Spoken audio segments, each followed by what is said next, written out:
Bases dropped on a Friday here at Soccer Down Here, Soccer's morning show. John, hear you there. Thanks for hanging out with us. Here's the rundown for the morning. Michael Parkhurst is going to join us a little early. He's got to take the puppo to the vet. So we're going to catch up with Cap here in about 10 minutes and move the Friday free kick up about 15. And so hopefully everything's okay. We'll check and see if this is just a normal checkup and see what's going on there. But Michael's going to join us in about 10 minutes, and then it's going to be kind of leaning in toward Weekend Whip Around. Jason's going to join us in hour number 2 to kind of get the lowdown for his perspective on Atlanta United, with Minnesota United coming to town. First of 2 home games in a row. Minnesota this weekend, DC United next weekend, and we'll get to Jason's thoughts on what happened in the high school game, and we'll have get his thoughts about Atlanta United, anything else on his mind in hour number 2, and then whatever is on your mind this morning, Morning Alex. And we got stuff to discuss overseas. We got news of the morning. We've got all these kinds of things that we can get into. But opening kickoff, wasting no time.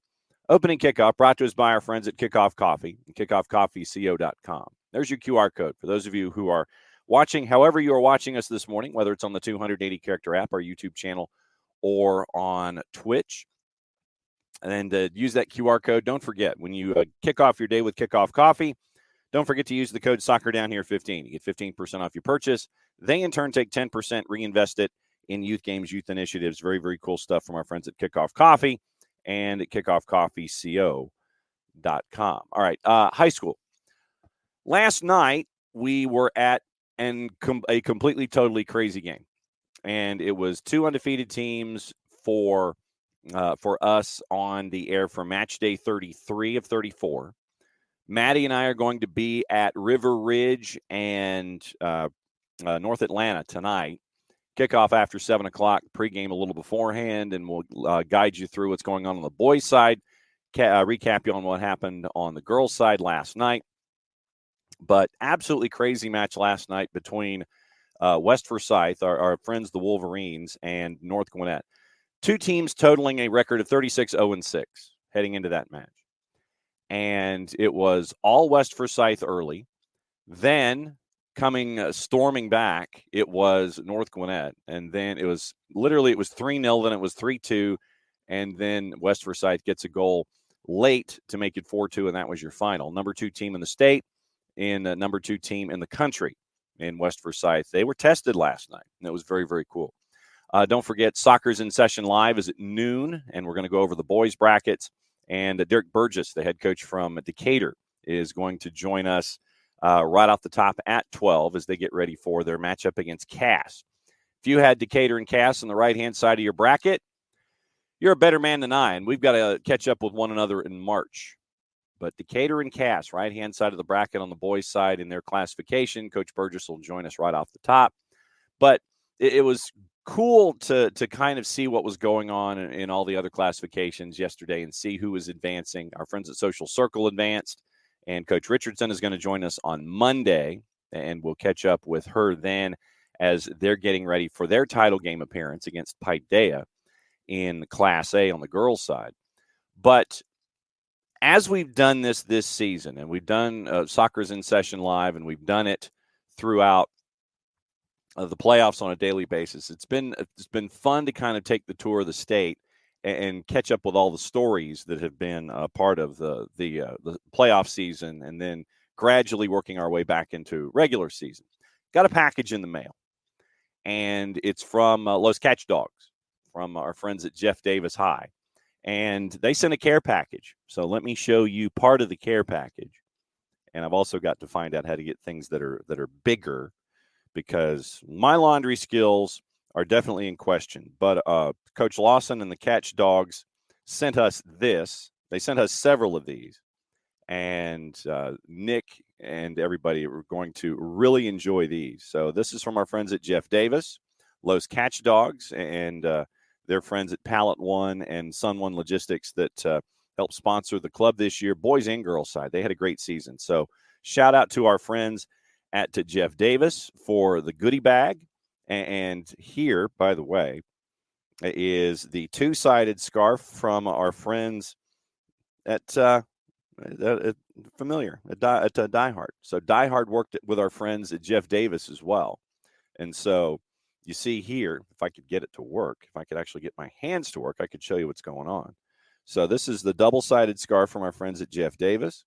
And you see, Los Catch Dogs here. And what we'll do next week leading into the championships is I also wanted to catch up with some of our friends that we've made over the season and just see, even though they didn't make it to the last game of the year, what it was like for them to make the runs that they did and just to see what the seasons were like. So that is from our friends in Hazelhurst down in the Pinelands, Jeff Davis, region champs, home playoff matches, and going to PKs before they were eliminated in the final 8.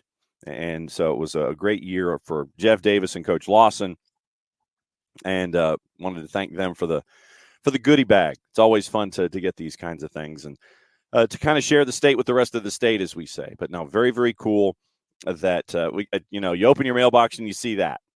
And once again, thanks to our friends at Jeff Davis and Los Catch Dogs for being a fun story about the growth of the game. And so very, very cool there from our friends at Jeff Davis as they made it. They're chasing after parts of their part of their history that they haven't had the chance to chase after. So very, very cool stuff from our friends at Jeff Davis down there in Hazelhurst.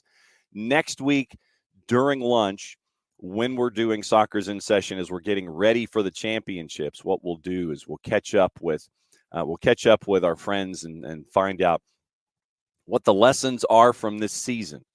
Even if you didn't make it to the last match of the year, what you learned about yourselves, what your players learned about themselves, those kinds of things. And so it'll be cool conversations next week for Soccer's in Session Live, presented by our friends at Kaiser Permanente. But yeah, so we know what the final matchups are going to be across the board on the girls' side, and we're going to learn the boys today. Maddie and I are going to be at River Ridge, North Atlanta River Ridge on the network. And so you say, well, how can I listen to these games on the network? Well, I'll tell you right here. soccerdownhere.mixler.com, and you can do it one of two ways. That's the web address. So if you have your laptop or anywhere near you and you're stuck in an office or something like that, or you have a night shift, you can go to the website, soccerdownhere.mixler.com. Or, he said, what you can also do is you can go to your phone and you can download the Mixler app. That's me and the boss. That's the default photo there on the phone. So you can go to the Mixler app, download it, MIXLR, as it's spelled right there underneath me, right there. So you can go download the Mixler app, and you can see recordings anytime we're going live. You can see what's going on here, all this stuff. So MIXLR, download the app, iOS and Android. You can listen to North Gwinnett and West Forsyth, the crazy second half that we had last night, the Dalton McIntosh game on the boys' side that we had earlier this week to have that, Northgate and Jefferson. The girls team last night went to PKs and loses to GAC in PKs. And so GAC advances on the girls' side. But soccerdownhere.mixler.com, that is the web. You can download the Mixler app, MIXLR, boom, boom, boom, boom, boom, right there. And you can listen to things tape delayed. You can listen to them at 2:30 in the morning if you're chasing after, you haven't had any sleep or anything. Then what you can do is you can go download the Mixler app. You can hang out in your kitchen and have people think that you're weird for listening for a match while you're just trying to have a glass of water at 2:30 in the morning. So listen early, listen often, listen live, listen on tape right there. That's the web. Or you can go to Mixler, download the Mixler app, and you can hang out and listen to all the matches that we have all season long. So once again, thanks to our friends at Kaiser Permanente for being fantastic sponsors and guides for us throughout the playoffs and throughout the regular season. Our exclusive partner and sponsor for our playoff activity, KP Georgia, Kaiser Permanente for all that is you.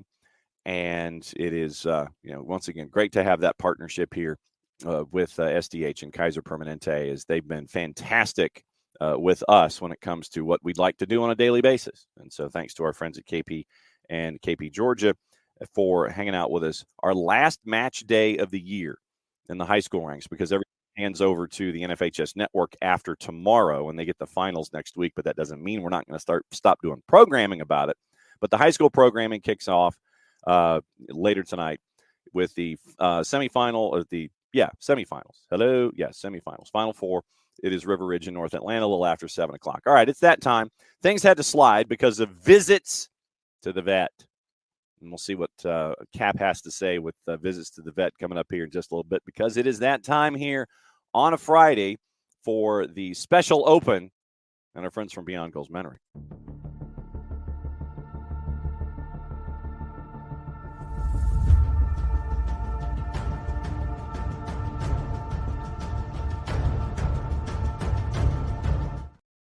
So, Cap, I'm hoping that it's just, is this a normal visit to the vet that you're having to take this morning? It's become a little bit more normal for us because of some ear infections, but poor pup.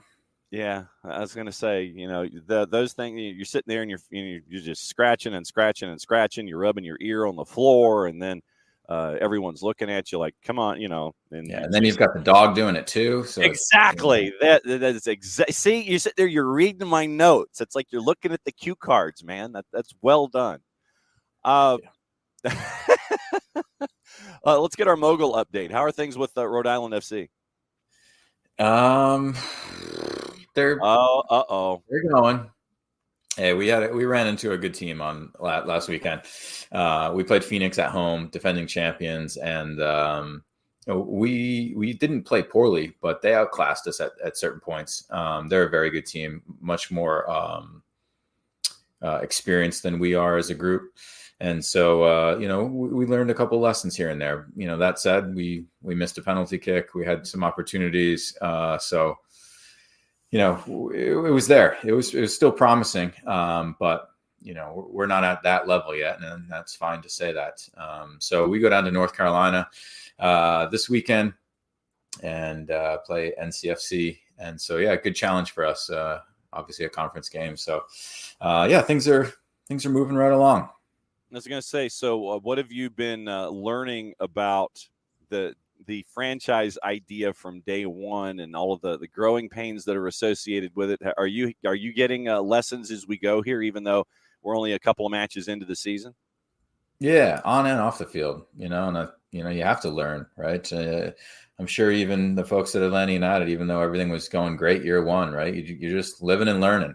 You don't really know what to expect all the time in certain situations. So, there's definitely a lot to grow there within the team on and off the field. And so that's what we're trying to do. Learn every week about who our fans are, where they're coming from, what they want to see, learn on the field of, formations and players and, the roster itself in general. So, lots of lessons. When it comes to mentoring and you and Greg doing what you're doing at Beyond Goals, now we discuss from time to time what you and Greg are learning as as mentors. When mentees come to you, is it out of frustration of not knowing where to go with a certain pathway? It's like, okay, I think I'm doing things well, but then I'll hit a brick wall. I don't know where to go from this particular point. Is it reaffirmation of the path that they're taking? I guess, is there a percentage of how much of this is reinforcement and how much of this is absolute learning from mentees? From the feedback that you get, do you have any idea as to what those percentages are coming into a situation with the groups that you're able to handle? Yeah, it's a good question. I'd say that the biggest thing that we see from mentees coming to us is a lack of consistency and dealing with bigger games and pressure and not playing as well in those moments and being nervous and how to deal with that. I think that was probably a good, 30 to 40% of mentees coming to us. That's what they're looking for. A lot lately have been pathways as far as college, right? Is the outreach correct? Am I shooting too high? Am I shooting too low? Should I be looking at D2 or D3 or, what levels of D1 and how to approach those conversations? And So we getting a lot of that right now, which has been awesome. So yeah, definitely a mixed bag, and which is exciting for us, because then it's not the same conversation over and over.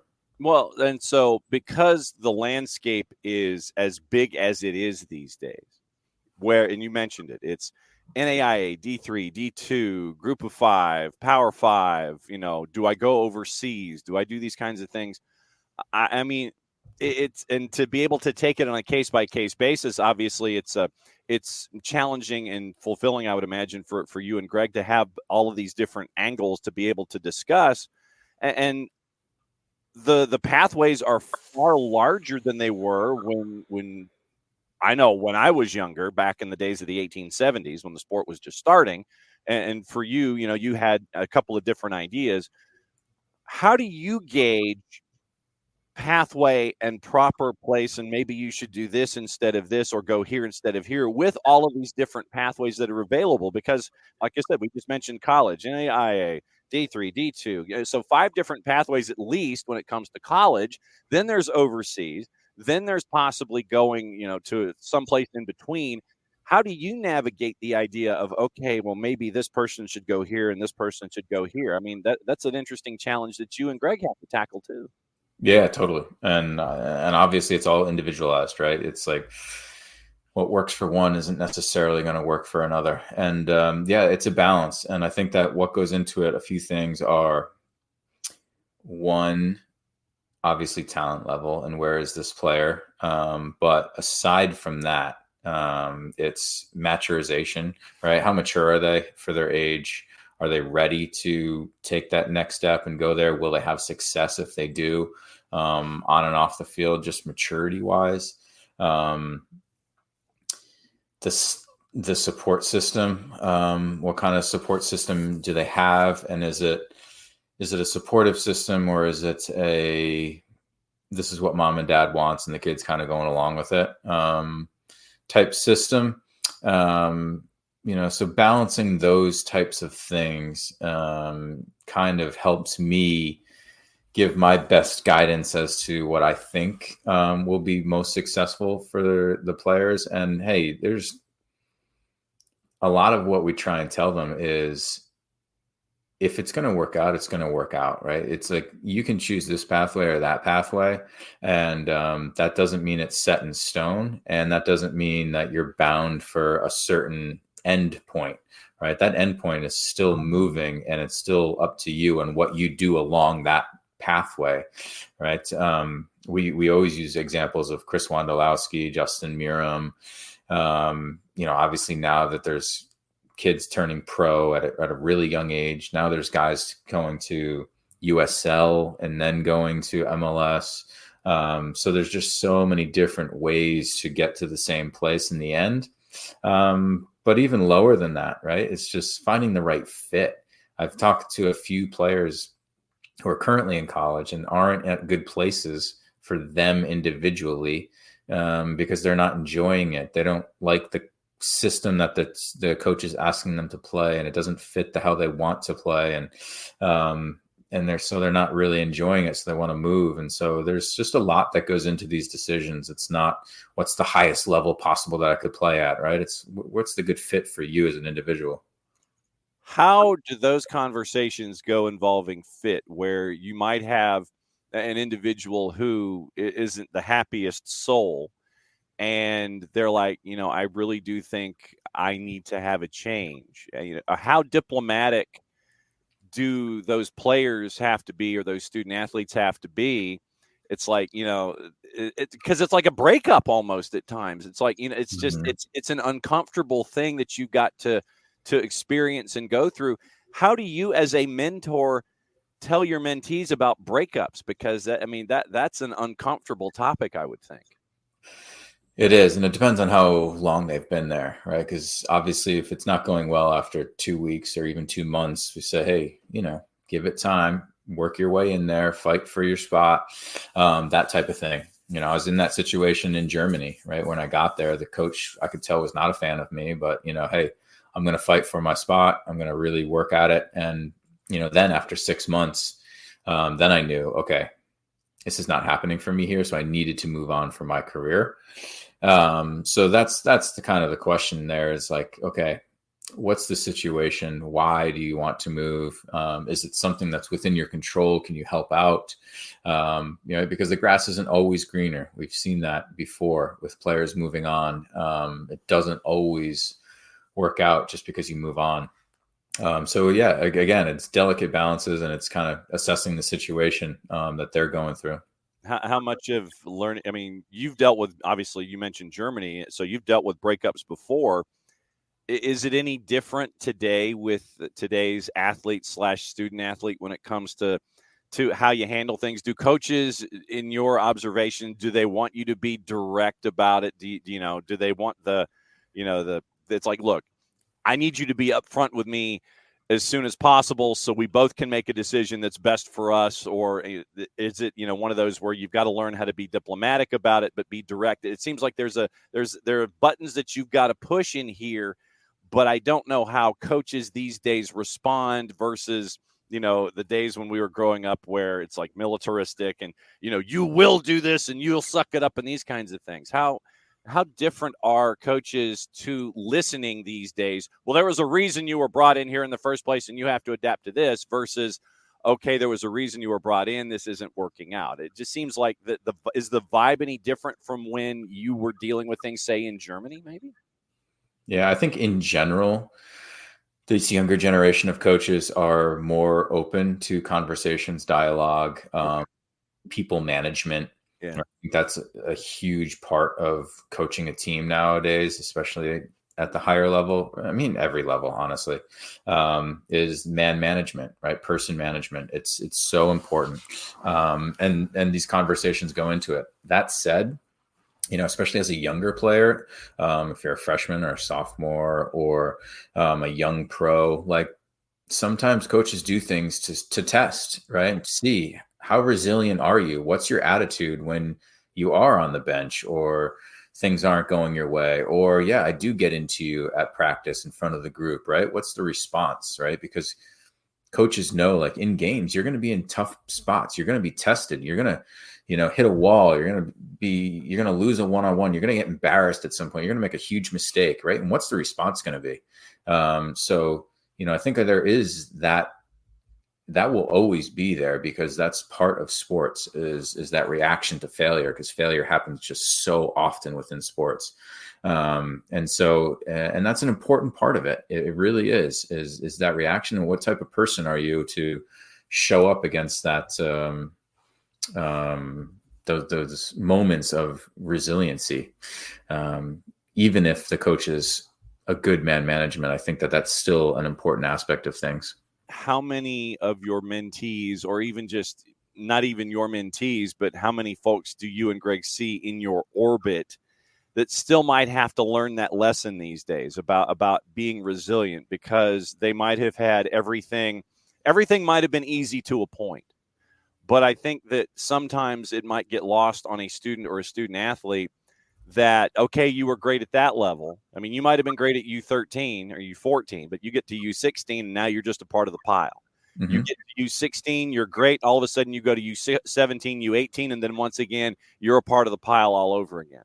You're fantastic in high school. You get selected to go to Wake Forest, and you get to go to Wake, and you get to do things in the ACC, but then you realize, I'm back in the pile again. How much realization is there with your mentees? It's like, I'm fantastic. Everything's fine. I got nothing to worry about. And then there's that realization of like, I'm one of a group all over again. How many folks do you have to sit there and go, dude, you're part of a group. You've got to prove yourself all over again, with this next stage in your career? Yeah, most. And that doesn't surprise me because, I'll give you an example from my career in a second, and that's why we try and encourage that we are not just resources for people that are struggling, right? We are also resources for those who are on top of things, because those players have not struggled yet, but it's coming, right? Because it will come to everyone at some point in their career. And it's very important that these younger, especially high-level players who have been at the top, and then turn pro are all of a sudden challenged in a way and at the very bottom of the totem pole for the first time. And how do you deal with it? Right? How do you deal with playing with the second team or being on the bench for the first team, but playing games for the second team? Or, you're just not in the spotlight, and guys don't care that you've got the newest Nike cleat or whatever you're driving or any of that stuff, right? It doesn't matter. And, that's what we try and prevent. And that's where I think sometimes, even at Atlanta United, and we work with their academy, that we've got players that say, and families, we don't need you. We don't need you. We're good. And that's the way it is. And it's not just obviously Atlanta United, it's everywhere. Yeah. Right. But we don't want to be viewed as, hey, if you're going to talk to Greg and Parker, you've got a problem. Like, no, that's not the case. We're trying to help open the eyes to things that might come down the road. Because the example from my career is, I had great success at Wake as a center back. Then I turned pro and I had great success as a pro in New England, 4 years starting as a center back. Then I went over to Europe, and a few months in, coach wanted me to play outside back, and I fought it. And I was like, no, I'm a center back. I want to prove myself as a center back. So I kind of half-assed it, and it didn't work out, obviously, as an outside back at that point. Moved me back to center back. I was in and out of the lineup. I still had some success in things and played, but I wasn't at the very top. And then we had a coaching change. The coach said, hey, I think you should play outside back for us. And I was like, all right, you know what? I'll do it. And I loved it. And, we win the league. I play 6 games in Champions League at outside back. It brings me back to the national team. Like some of my most successful years were at outside back. And I look back and think, man, I wasted 6 months. And, that was a maturity thing. And I was not young, right? I was not young at this point. I was 25, so it's like, how can you expect every 15-year-old to be able to deal with adversity? And I find it, obviously, looking in the rearview mirror, we gain knowledge, but I find it interesting that you it's like you owned it, you own up to it. Yep, I half-assed it. And how many athletes outside of mentoring, but how many athletes have that realization and sit there and they might, come up to you either in conversation or what have you?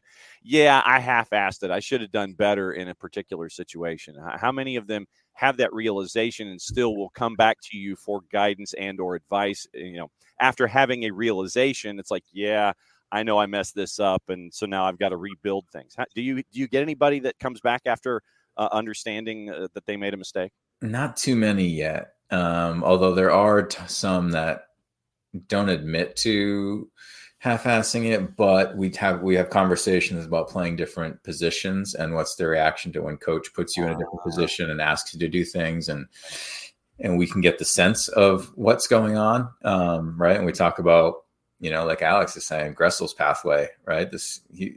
He's played all over the field, striker in college, and winger and center midfielder and outside back. And it's like, people view it as, do I need to be a specialist in one position? Is that more important, or is the versatility more important? And I will always say versatility, because you never know where you're going to play. It just, people change positions all the time, even at the highest level. We've got Weah on our national team playing outside back. He's a winger, right? It's just, you need to have the versatility, and the younger you can have it, the better. Now, I was going to say, because when you're in a national team situation, you only have a fixed number of roster spots for a competition. And the more versatile you can be, the more you can help out in a pinch. It's like, dude, I need you to play left back today because somebody's injured. Mm-hmm. Okay, I can do that. You raise your hand, you sit there, and it's like, yep, I can do that. I'm in. Being versatile, lends itself to those opportunities that you might not have either way. If you're just thinking about things in a straight line, there, if you work out in 3 dimensions, you might get tapped a little sooner than otherwise for someone that just has the pathway that's like this when it comes to their thought pattern. Totally. You and Weah, it's just like bang, 3 dimensions, how it goes. Kevin Sullivan, since you mentioned youth, how young do you think is too young to sign a massive kind of a contract? I mean, I know that things are different with athletes and student athletes today. But every time I see somebody signing a contract at 13 or 14, I just have a Freddie Adu flashback. Just kind of drifts this black cloud over me without any real empirical evidence. But I mean, dude signs a contract at 14. He's going to be going to Manchester City when he turns 18. If things continue to work their way out, it might end up being a financial windfall for a rival club for you in the Eastern Conference of Major League Soccer. How young do you think is too young to have attention heaped upon you like this? It's a tough question, John, because, whether he signs a contract now or not, there's still so much attention just because, he's on youth national teams, and these MLS next games are televised now, and there's just so much scouting at this younger age, right? So he was bound to get this attention. Shoot, I've heard of him for over a year now, right? And I'm not watching a ton of youth games, but he was going to get that attention no matter what. I think what's most important is from learning from the Freddie Adu situation is after you sign, right? What is the approach from the club? What's the approach from the family? Like, still treating him like a 14-year-old, and, responsibilities and youngest guy around, and hey, you're not king of the castle, right? Freddie Adu was king of the castle at 14, right? Even the way that MLS treated him and what he had to do and the appearances and all this stuff was heaped upon him. And so I think it's different now, where, you can hopefully still be a 14-year-old in some ways, and not expected to carry the torch or play a significant role right now, and just grow and enjoy and still love soccer. What are the ages of your youngest mentees these days with you and Greg? The youngest, well, I've talked to an 8 or 9-year-old before, but I think that's too young, just to have conversations and sit there and attention span and stuff. 10 or 11 is kind of the youngest that can actually sit there and get things and ask questions, and some of the video stuff they enjoy. So that's on the young side. Do you end up doing more videos the younger the individuals are because of how they might, because of, the PS2, PS3, PS4 generations, or they're used to playing games and interacting and these kinds of things? Are you finding that you and Greg are doing more video the younger that you get, or is that just a staple across the board? No, I definitely try to keep it more interactive and video and pictures and charts, and just, keeping it moving faster with the little, smaller kids, just because the attention span. Shoot, I've got a 12-year-old. I get it. I can't imagine him sitting in front of a computer talking to somebody for 30 minutes straight with them just like this, right? Without any, hey, let me show you this diagram. Let me show you this little video type thing. Do you ever use the family Parkhurst or the family Garza as as like your test pattern? It's like, well, let's try that. Let's try it out on them and see if it works. Or do they give you feedback when it comes to, no, Dad, that's not how we do things. That's not how we consume things. Do you get advice, or do you use them as part of your test pattern as to what may or may not work? The only thing that I use them for, John, is an example of kids don't listen to their parents. So let me help you with your children. Because my kids could definitely use some of the things that we talk about. But they either think I'm full of what, or they just don't want to hear it from Dad. So no, John, I don't ask them for feedback because it's in one ear, out the other with those two. So then if Greg gave them advice, it would be welcomed in incoming, as opposed to you get, well, I could see Greg, well, your dad, and then they just kind of, it's like, I don't want to hear it, but if Greg just comes storming in, it's just like, no, this is how things be. Well, I listened to Greg and he said this, and and all this, and it works, and you said, that was the plan all along. You use that kind of outside influence with a wink and a nod. It's like, Greg, I need you to do this. Exactly. Find a way that they can actually clean up their rooms and be nice to people. So if you say this way, I see this. So you get to influence the Garza family, and Greg gets to influence the Parkhurst family. I see how this is working. This is a fantastic idea for parents. Find a close friend who's in the same situation as you, have them say what you really want said, and then that way the message gets put in. Yeah, that's what I want to do anyway. Yeah, that's what I want you to do anyway. That's how this goes. Trade your kids. Yes, exactly. Yes, Abby, trade your kids. Let me get some TAM money here. It's like you get some student allocation money, so it's Sam.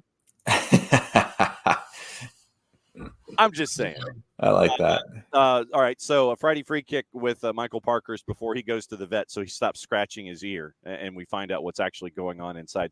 Most importantly, the question this morning: what's in the mug, and what is the mug, sir? Oh, the mug is a Father's Day or birthday. It's obviously quite old because it's got picture of me and my wife. That's really old, and then the dog, and then my kids. Okay, so are you properly hydrating, or is there like daddy water in there? Daddy water. It's a little early for daddy water. Tea, always tea in the morning for me. Okay. Yep, that way you get to open up the vocal cords and everything and see what's going on. When it comes to the next couple of minutes, obviously, let's talk about the jersey that you're wearing there, which I love this line, by the way. I love the Resurgence line. It's very, very sweet. When it comes to finishing chances and being clinical, when you've been in these situations in the past where the club that you're with, you're dealing with a bunch of different external things. You're dealing with injuries and rotation because of injuries and trying to get the relationships to work. How difficult is it to navigate these kinds of situations where key pieces are out? And if it's not a key piece, it's a piece that's needed for the jigsaw puzzle to fit. How difficult is chemistry when you're having to juggle injuries and all of these external factors when you know what your starting 11 you'd love for it to be, but it's not? How difficult is it to juggle chemistry in situations like this? Yeah, it can be challenging, but guys are so used to that, right? It's just part of the game, right? We've all played at different places, and lineups are always changing, whether it's coach's decision or injuries or absences, whatever it might be. So in that regard, there's no excuses for that. But finishing in general, even if you've got your top lineup, is something that comes and goes. Obviously when you have, somebody like Gigi or somebody that's very, very good, they get paid a lot because they're more consistently putting the ball in the net. But even for them, right, even Joseph back in the day, you'd have small moments, right, game to games where it just doesn't happen. Most importantly, are you still creating chances, right? That's the biggest thing, because they'll eventually fall. And you just hope over the course of a season it kind of levels itself out with that XG. Kind of, are you hitting it, or are you way below or way above some years? I just got distracted by Dell's comment. Wow, that's what happens when the battery are in the barn. That's how this goes. You just hope hey, now hopefully Gigi's back this weekend and things fall back into place. But I need to pile up some wins here. And at the same time, with the injuries at the back, it's a chance for the younger players that have come through the academy to find their spot and reinforce that they're here to stay. Noah Cobb and then Ephraim Morales last week in Chicago as well. The system as it is, it's continuing to roll through. It's center back you. Yeah, I love it. And, I speak with Noah quite regularly, and he's been doing great. So I'm super happy for him. I've always liked Ephraim. I actually was going to try and get him up to Rhode Island if things didn't work out at Atlanta United, because I thought highly of him. So I was thrilled for him to step in there and have a good game. So that's great. The experience for those guys at this young age is going to be really, really pay dividends over time. So it's really nice, especially when you're not scoring goals, right? There becomes a little bit more pressure on the back line to, hey, if we're struggling to score goals, then we need to be really tight, really clean, right? No mistakes. We got to really shore up things, and that can put a lot of pressure on a back line, especially younger players. So, great that they're stepping up. All right. What's the latest at BG Mentoring on the Twitters? Well, we are going to really strap into getting a video content library up and running. So we've got some help now from some marketing people who are parents of mentee who are graciously helping us out. And so, we're really focused in on trying to provide something for not only a different price point, but also for people with kids that don't want to sit in front of a computer and, talk to somebody who might be too shy or anxious or whatever. So just having other options out there. So really trying to put something together that's available. So that's a big one. And then obviously talking to a lot of kids right now playing in big games. You're talking about high school finals, Final Fours and stuff. So we've got a few of those kids that are playing in these games, and got showcases coming up here at the end of the year, into the school year, that is. And so, some big tournaments and games and showcases coming up. So trying to help kids get prepared for those. And Abby's like Open Cup on Tuesday thoughts. Just don't mention Charlotte Independence to Michael Parkhurst. Yeah, it would have worked out crazy if Rhode Island won. We would have played Atlanta, which would have been cool. That would. So hopefully Atlanta can get the job done there and continue to move on, because it's a fun tournament. I'm sure that there'll be heavy rotation for this game. Try and get the job done. I'm assuming they're playing over at the college there. They're playing over at Kennesaw. The fourth has held up the board. We're +2 on the added time. Get out of here, go to the vet, and hopefully they can cure what's wrong with your ear. Thanks, John. Have a great weekend. All right, be good. Michael Parkhurst hanging out with us as he always does. Him and he and Greg Garza do great work, and it's really cool to be able to pick Cap's brain when it comes to how today's younger athlete is, the student athlete, the athlete, and how they're trying to help that next generation out. And so it's fun to always catch up with Cap and find out what's going on. Fun to catch up with Greg on Friday Free Kick at BG Mentoring on the 280 character app, and follow them on the YouTubes and all of the other social medias that are out there. So there you go. So that's our Friday Free Kick. Michael has to go a little early because they got to get the puppo to the vet. But to be able to get a little bit of this with Efren Morales, that was interesting. Okay. So if things had not worked out, and I know that it's like looking in the rearview mirror a little bit, but if things hadn't worked out, that they were thinking of taking him and going up to Rhode Island FC. Interesting. Okay. I still have to get the easel to help out our friends at Alliance Nurse Corps. Alliance Nurse Corps, great sponsors for us here at SDH.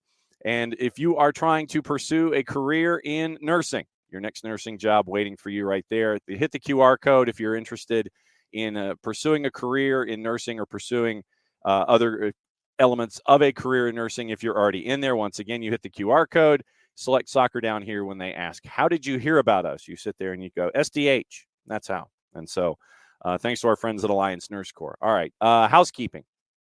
We had mentioned what's going on with our friends at Kickoff Coffee and kickoffcoffeeco.com. There's your scarf when it comes to the Marshall Islands. We're helping out the Marshall Islands Soccer Federation build from scratch.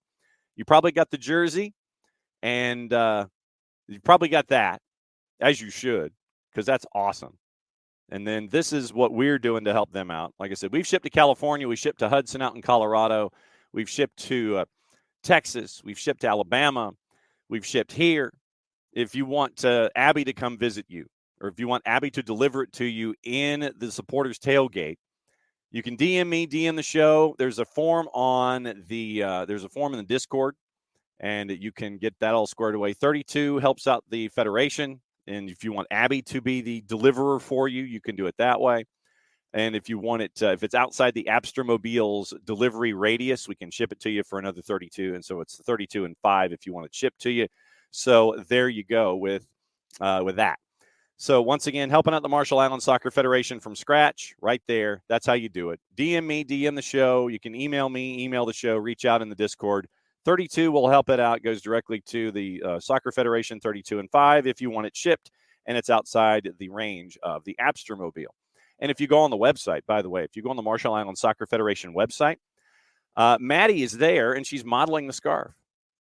How many folks can sit there and say that you're part of an international marketing campaign from absolute scratch? I think the answer is one, and it's Madison Cruz. By the way, next week, Maddie is officially, hang on just a second.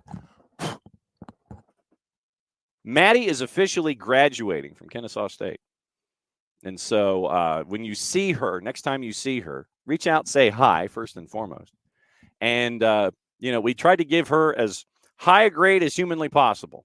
I think we ended up giving her like a 37 on a scale of 1 to 5.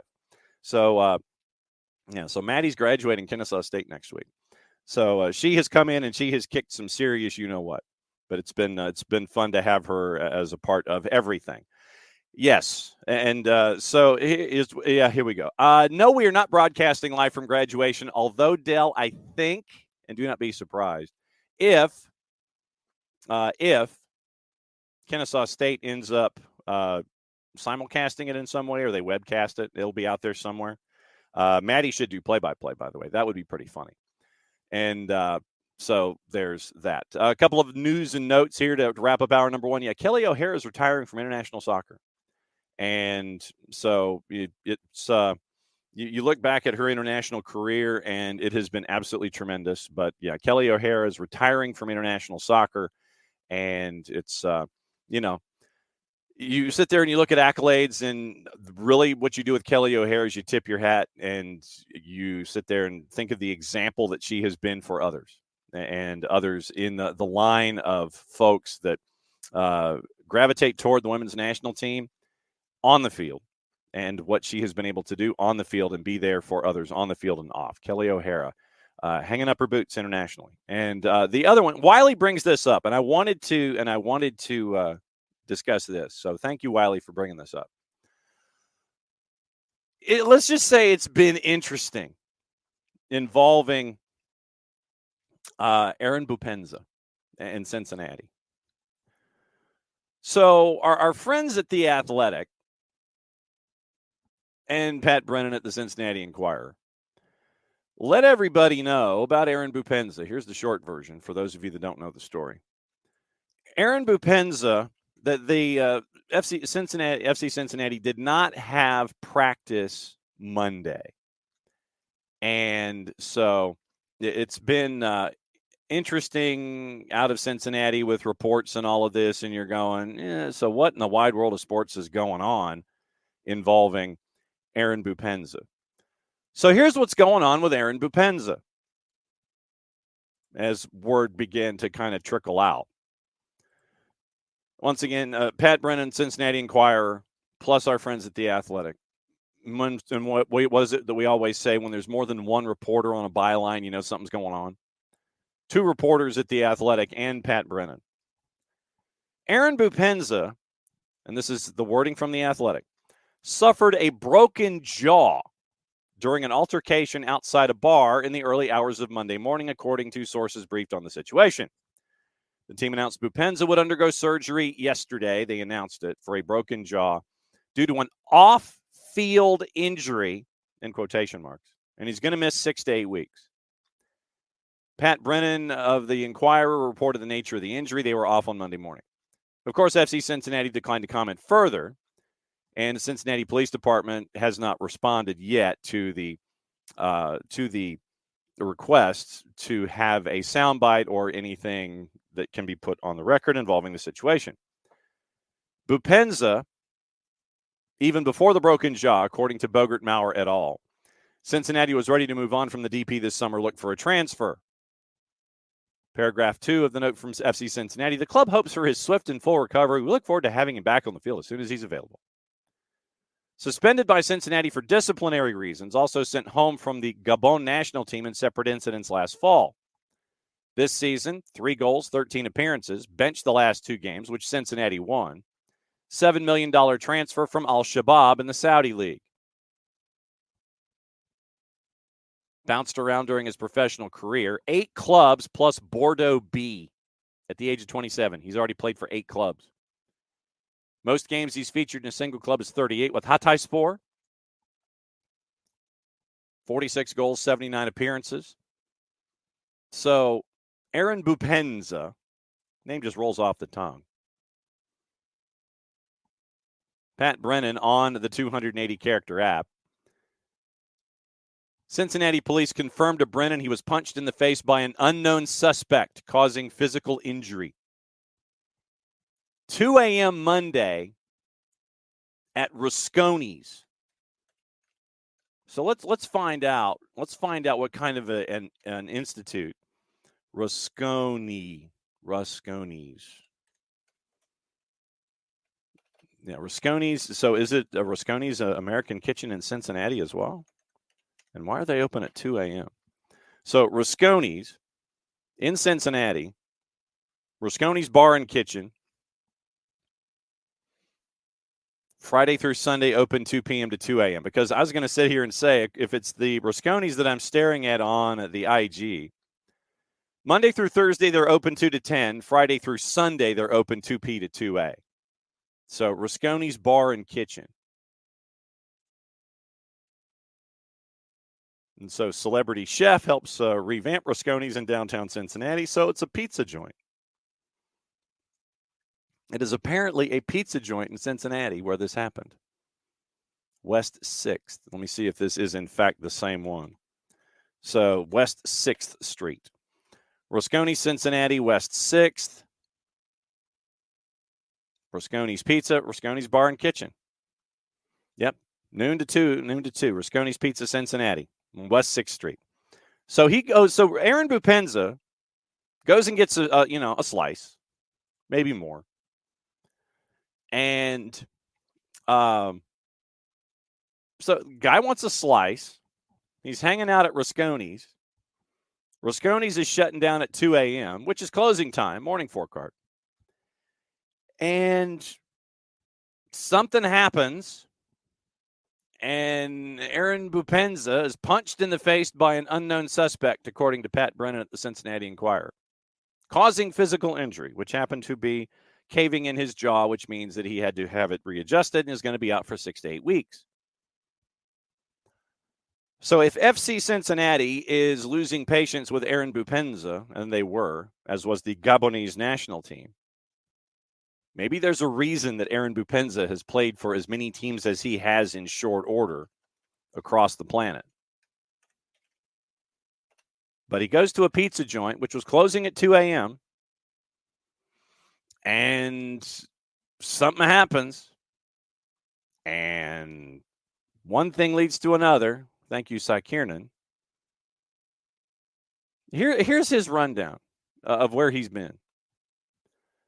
CF Monana for a year. That was in his home Gabon. Bordeaux B for 4 seasons. He'd only played in 20 matches. Didn't play at Bordeaux. 20 at Bordeaux. Loaned out to Pau. Then loaned to Pau B in France. Pau FC. Gazalech Ajaccio on loan. Tours on loan. Tours B on loan. And Firenze on loan. Club Desportivo Firenze. Portuguese football club. Second tier of Portuguese football, Liga Pro.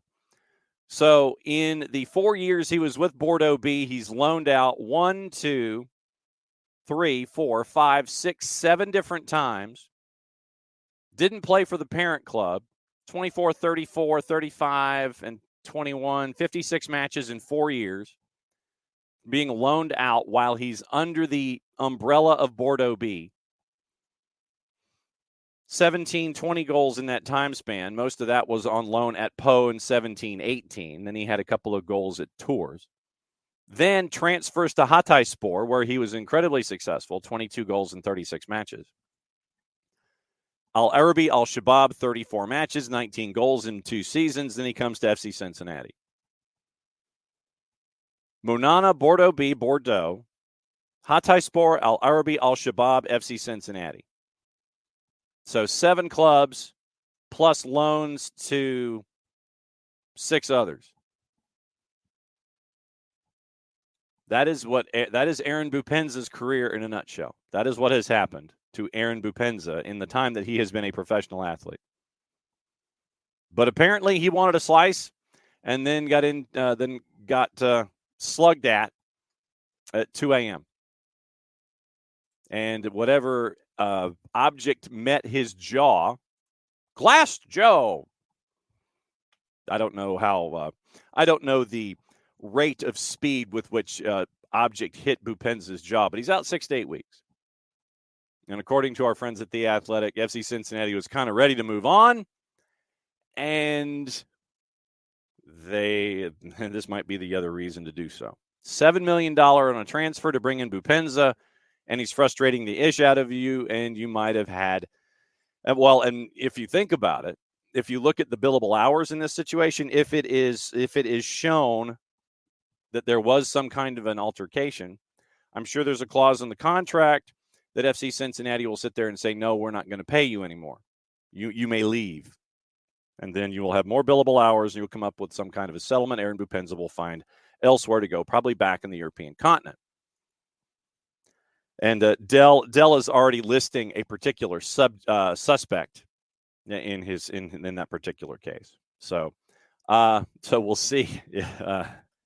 We'll see what other details come out in this situation, and we will see. We'll see how it works. But yeah, Aaron Bupenza will be on the sidelines and probably having a lot of more liquid intake when it comes to his sustenance over the next handful of weeks, as opposed to what he had been doing previously. He will not be getting a slice at Rasconi's because I don't think he will be allowed to have his jaw working in that manner where he can enjoy a slice of pie. So yes, Rasconi's and Aaron Bupenza. I don't know if Bupenza will be allowed back. That's it for hour number one. Jason's going to be coming up here in hour number two, and he will discuss what's on his mind. We'll look at Atlanta United. We'll look at Minnesota United coming up, what the week of practice was like, and what it's going to be going up against a team in transition in Minnesota United. Eric Ramsey, at the age of 32, has players on a roster that's older than he is, and he likes to do things with speed. He likes to press, and he likes to just have them run. He likes young guys. He's going to have some decisions in the offseason, but he and El Ahmad, the chief soccer officer, are going to have some decisions to make. Teemu Pukki's been coming in off the bench because he doesn't fit the MO of what Eric Ramsey wants to do.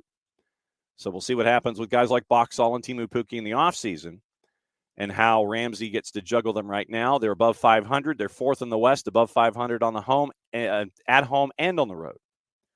So we'll see what Jason's thoughts are about what's going on with Kevin Sullivan, 14-year-old signing a contract. What else is going on around Major League Soccer and Atlanta United with Minnesota United coming to town.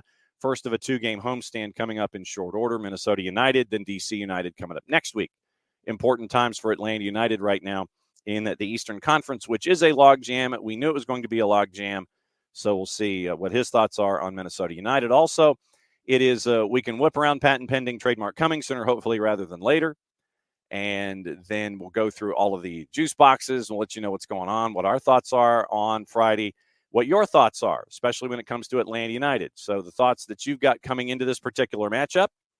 Abby is reminding us, she reminded us yesterday that if you're going to be in the lower bowl, if you're going to be in the supporter section, get there early and be at your seat, because apparently you're a part of the TIFO this week. So really I'm looking forward to seeing that, because I always like the fan interaction and the fan involvement aspect of it, where it's more because remember when we had, I want to say there was the full bowl and everybody had the shiny pieces, the shiny paper, and you sit there and you wave it and you're all a part of your own massively large TIFO. Those kinds of things are really cool. So I can't wait to see what it looks like with fan involvement this time around, as you are the TIFO. Sounds like a TV series that they'd have on TLC. You are the TIFO. So you are the TIFO, and so get in your seats early. I had the load in last night, so Abby's pretty excited about it. And as you should be. Looking forward to it. Very, very cool. All right, to the top of the order. Morning, Alex. And Tommy, the answer is no.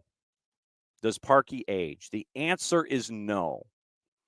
And the only way, honestly, that you can tell that Cap has turn numbers on the driver's license is when he has the 5 o'clock shadow and he tries to look like, Sonny Crockett in Miami Vice.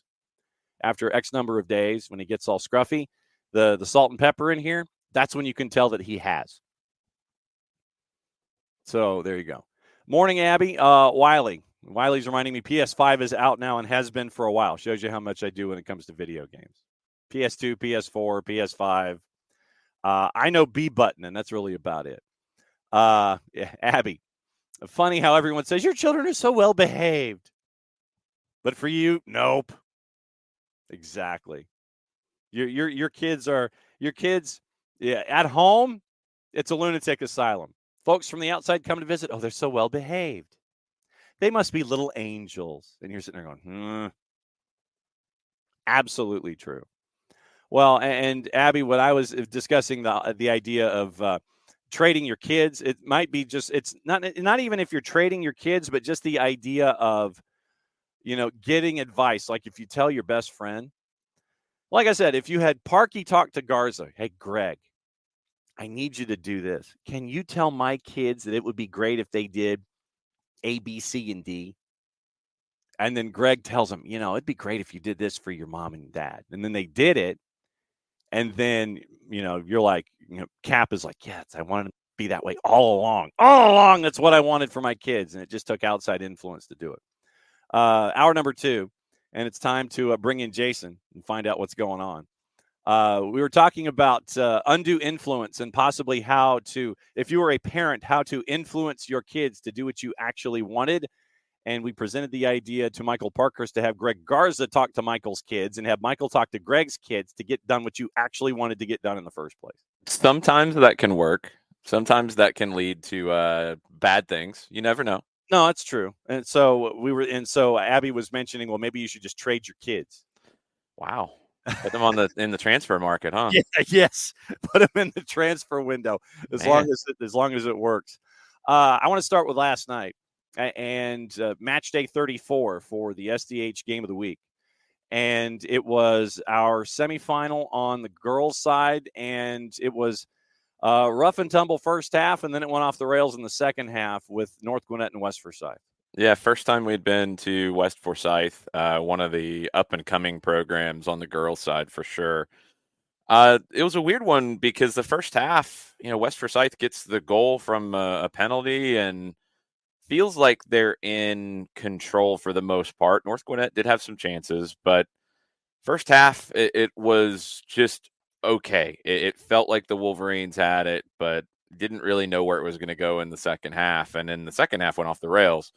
A ton of goals in the second half. It was 1-0 at halftime, and it ended up 4-2 West Forsyth. But they went up to 3-0, and it looked like it was game over. I mean, you go up 3 goals, and you think it's done. And full credit to North Gwinnett. They'd come back 3 times in the playoffs already from 1-0 deficits. They couldn't quite come back from a 3-0 deficit, but they got it to 3-2 with a great goal and then a penalty. And then you have to flip the credit back to West Forsyth because, we've talked a lot this season about momentum and how it swings and how you manage it. A lot of times when it swings against you that hard, when you go from 3-0 up to 3-2 up and you can feel that pressure, you see teams buckle. West Forsyth didn't, and they were able to flip it back, get that 4th goal, and from there it was pretty much academic that the Wolverines were going to advance. You end up also with GAC and Jefferson. The match before that, we were up at Jefferson. GAC and Jefferson, familiar folks to one another on the field. GAC takes it all the way to penalties before advancing. I mean, it's you end up with familiar names making it to the finals on the girls' side, but sometimes it took a while for the result to happen last night. Yeah, we had penalties in a few matches. Walton and Buford being another one. Buford, the top team in 7A. Challenges. I mean, look, you're at this point in the season where there's not a whole lot between a lot of these teams. And I think we've seen this year sometimes the bracket, because it groups teams by region, sometimes like half of the bracket gets stacked one way.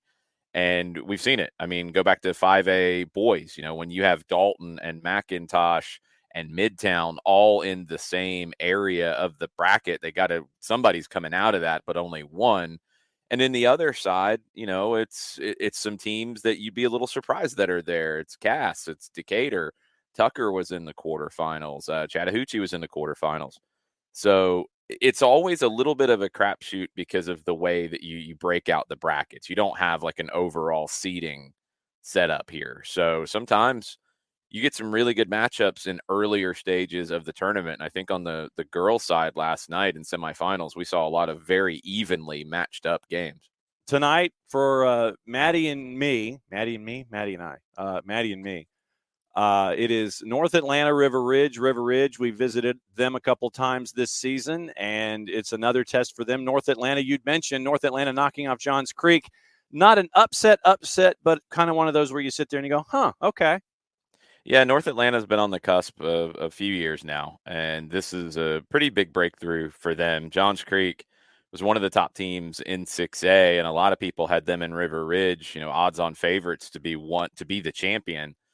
And North Atlanta crashed the party. River Ridge will be seen as the favorite. They've got home field in this. They should get through.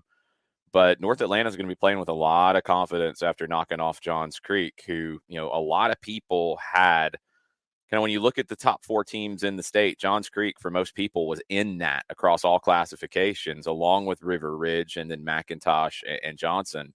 So for North Atlanta to get that done, it's a big win. Can they continue on and have an even bigger win to get to a state final? It'd be a big surprise if they can pull that off. River Ridge at home's a tough team to beat. Yep, and so that'll be on the network as well as the twos and NYCFC. What's it been like getting ready for NYCFC and Atlanta United 2 with Maddie and I at the high school match? You're doing the twos tonight up at the Fraction. Yeah, it'll be interesting because the NYC side, they've got a mix of how their roster's built. They've got players like Maximo Carrizo, one of the best young players in the country right now. We've seen him with NYC's U17s last year when we did a friendly or a MLS Next game over in Marietta, and he stood out in that game. He's on a first-team deal with NYC. He is playing some significant minutes with NYCFC too. He's been very productive this year. But then alongside teenagers, NYC has some guys who are out of college, has some guys in their mid-20s, a player that we've seen quite a few times over the years in different clubs. Jake Rosansky, he's with NYCFC too now. So you've got kind of a mixed sort of group with the Pigeons. On the Atlanta side, I mean, look, it's in a really weird spot in the schedule right now with Open Cup on Tuesday and this run of games that they're on and getting guys slowly back from injury and other guys are still out. So what the lineup looks like for Atlanta United 2 tonight, and then what the lineup looks like for the first team in Open Cup next Tuesday, and then the twos play on Wednesday. It's going to be fascinating to see how Gonzalo Pineda and Steve Cook kind of sort that out in these groupings, because tonight might be an opportunity for some guys who are going to feature in the Open Cup to get a good game under their belts and kind of get sharpened up for that. All right, so it's time to bring in Jarrett as well. And it's always dangerous. Yes, it is always dangerous. And so, Jarrett, your first question for Jason, I will go ahead and open it up to the floor. What's on your mind this morning for Jason as we get ready for Atlanta United, Minnesota United? I guess going back to what some of the stuff you talked about with AST this week, Jason, and the way this team has played and the way that they're kind of recovering after the road match in Chicago, which wasn't a bad match, just didn't get the result you wanted. How do you come out locked in on this one so that you don't run into a situation where you drop points for this game because you're still thinking about the points dropped in the last game? Yeah, I'm not worried about that with this team, honestly. I think there's been some questions about mentality, and we talked about it in pretty specific terms when we're talking about the Philadelphia and the Cincinnati games. Not mentality to me, but momentum and how you manage it. That's different. I mean, that's not the same thing. I think the mentality in this team is good. I think the attitude and the feel inside the team is very good. I think when you have some of the new faces and some of the maybe emerging faces in terms of leadership in this group, not worried about that. I'm not worried about them dwelling on Chicago or even dwelling on the Philadelphia and Cincinnati games. I think it's just down to capitalizing on opportunities, and it's just down to converting. And look, it's the hardest thing in the game. I mean, we can sit here and talk about, like, well, they got to do this and they got to do that and they got to do that. Go back to the Chicago game, even on a game where they played all right. I mean, could they have been better? Could they have been sharper at times? Yeah. It's on the road, which we see this happen all the time, where teams are not at their sharpest or not at their best. You had some different faces in. You had Yakimakis getting back into the team. So were they at their best? No. Did they produce enough chances to win? Yes, absolutely. Did they prevent enough chances to win? Absolutely. They didn't allow a shot on goal. It's a game you got to win. So it's at that point. I'm not worried about mentality, honestly. I'm not worried about anything from the past affecting them. They just have to find goals, and they have to continue playing defensively the way that they've played. I don't chalk up the goals they've conceded, which they haven't conceded that many. This is the best team in the league in terms of goals conceded.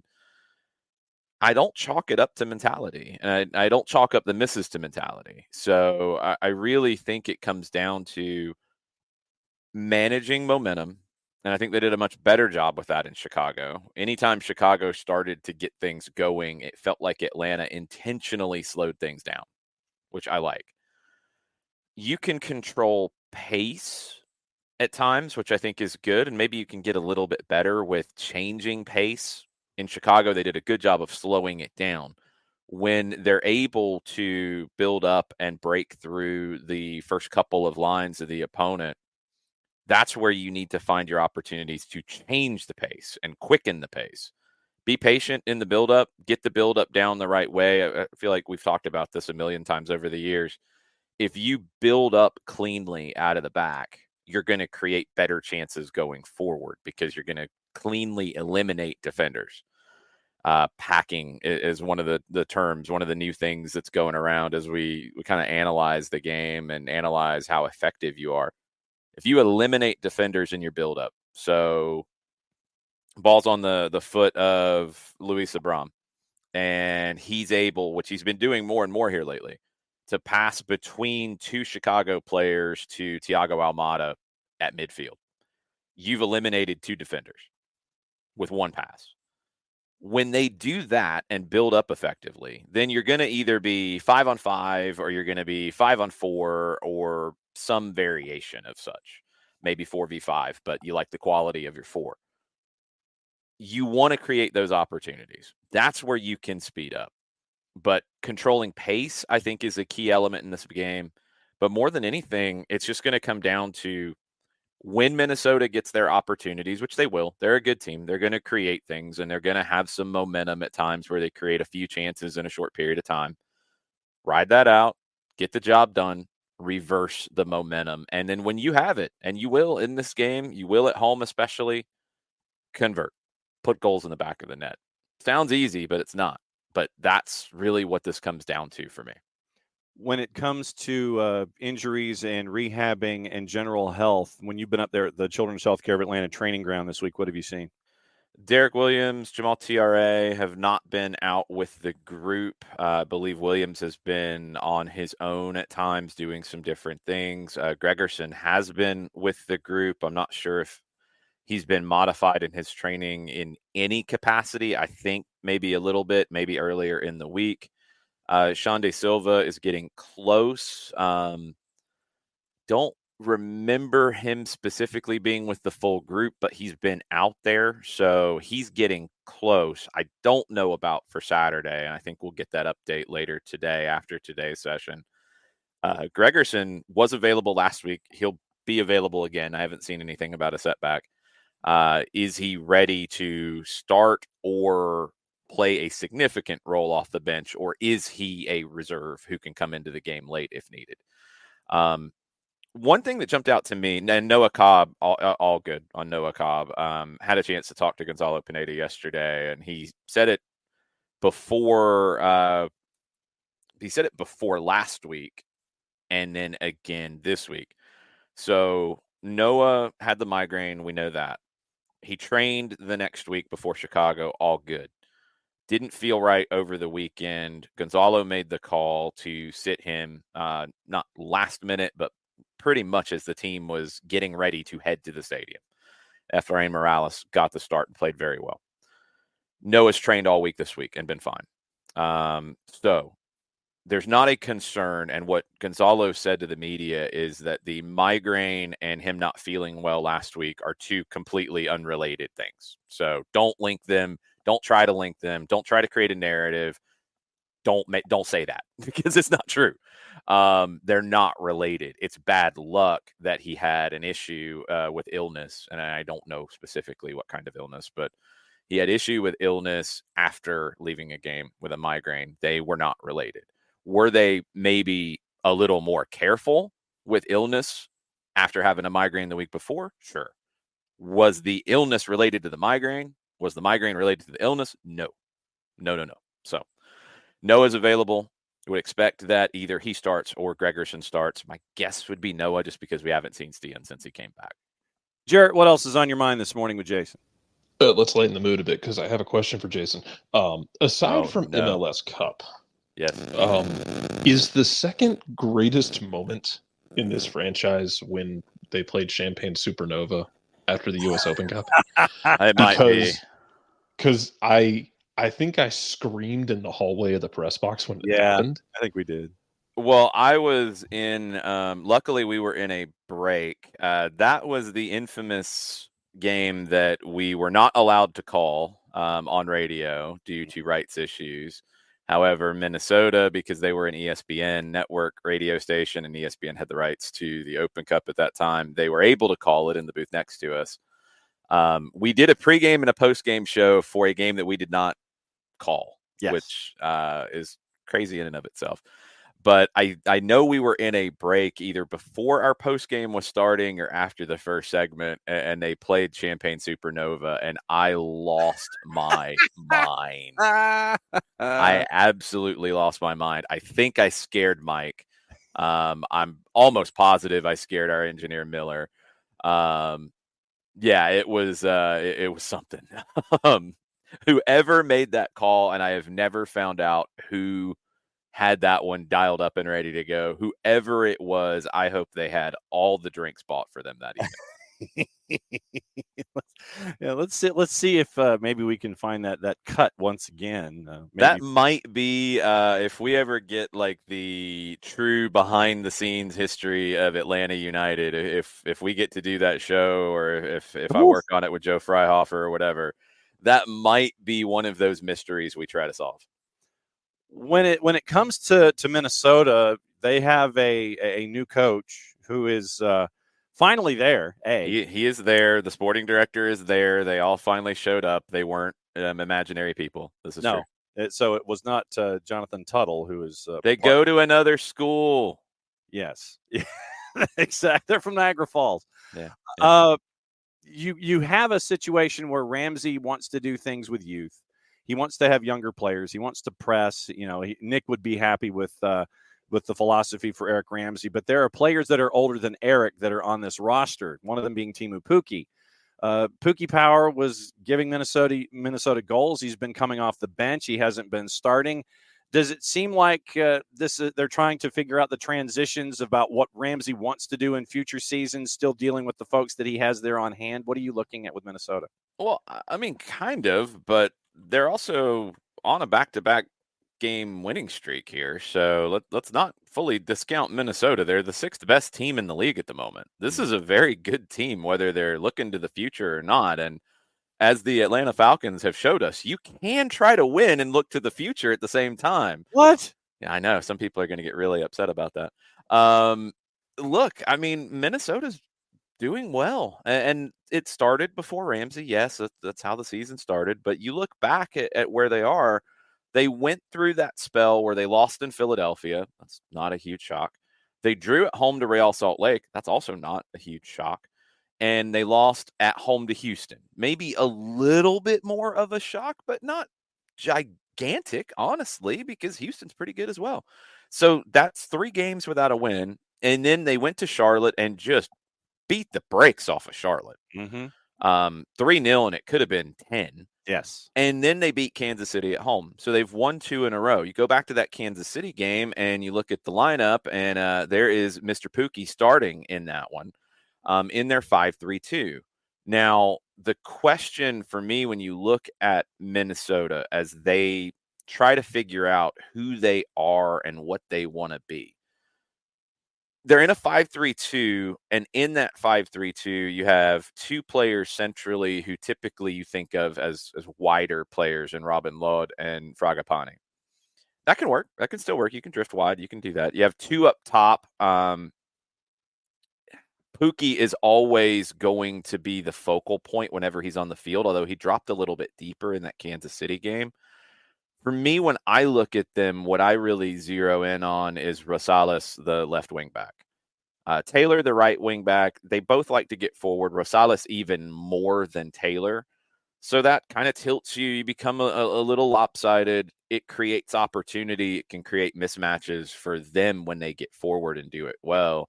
But it creates mismatches for you potentially to be able to attack down that side. That's Minnesota's left. Atlanta's right has been their strength all season. So that becomes a really interesting matchup. It's not a direct 1v1 between Brooks Lennon and Rosales, but kind of whichever one has the bigger day, I think is going to lead their team to the win. Jarrett, what's on your mind? I was actually going to ask you about that. Is that matchup with the left wing back going down the right side against Atlanta? And I guess to just build on that, the idea of controlling the field position of it all as well, and controlling, basically operating in which end of the field, which half of the field, and operating safely for Atlanta, and how important. I wanted to ask you about how important that's going to be with maintaining, not being kind of pinned into dangerous spots where you can be a little bit more creative and adventurous with your decision making. You've got to do the pinning. I mean, that's what it comes down to in games like this against, I think in general, against teams that play 3/5 in the back, but especially teams that do it with more winger on the wing back position as opposed to fullback there. If it's a fullback, they're more comfortable defending deeper. If it's a winger, they're not. And you go back to the Toronto game up there, which they did that, and they played Tyrese Spicer at wing back. And I talked about it in the pregame, like, wow, okay, this is a bold move. He's a very attack-minded player. I have never seen him as a wingback during his time in college. Is he going to be able to defend enough there? Well, you didn't pin him. You didn't make him defend. You didn't make him consistently have to stay back, and he's able to exploit you the other way.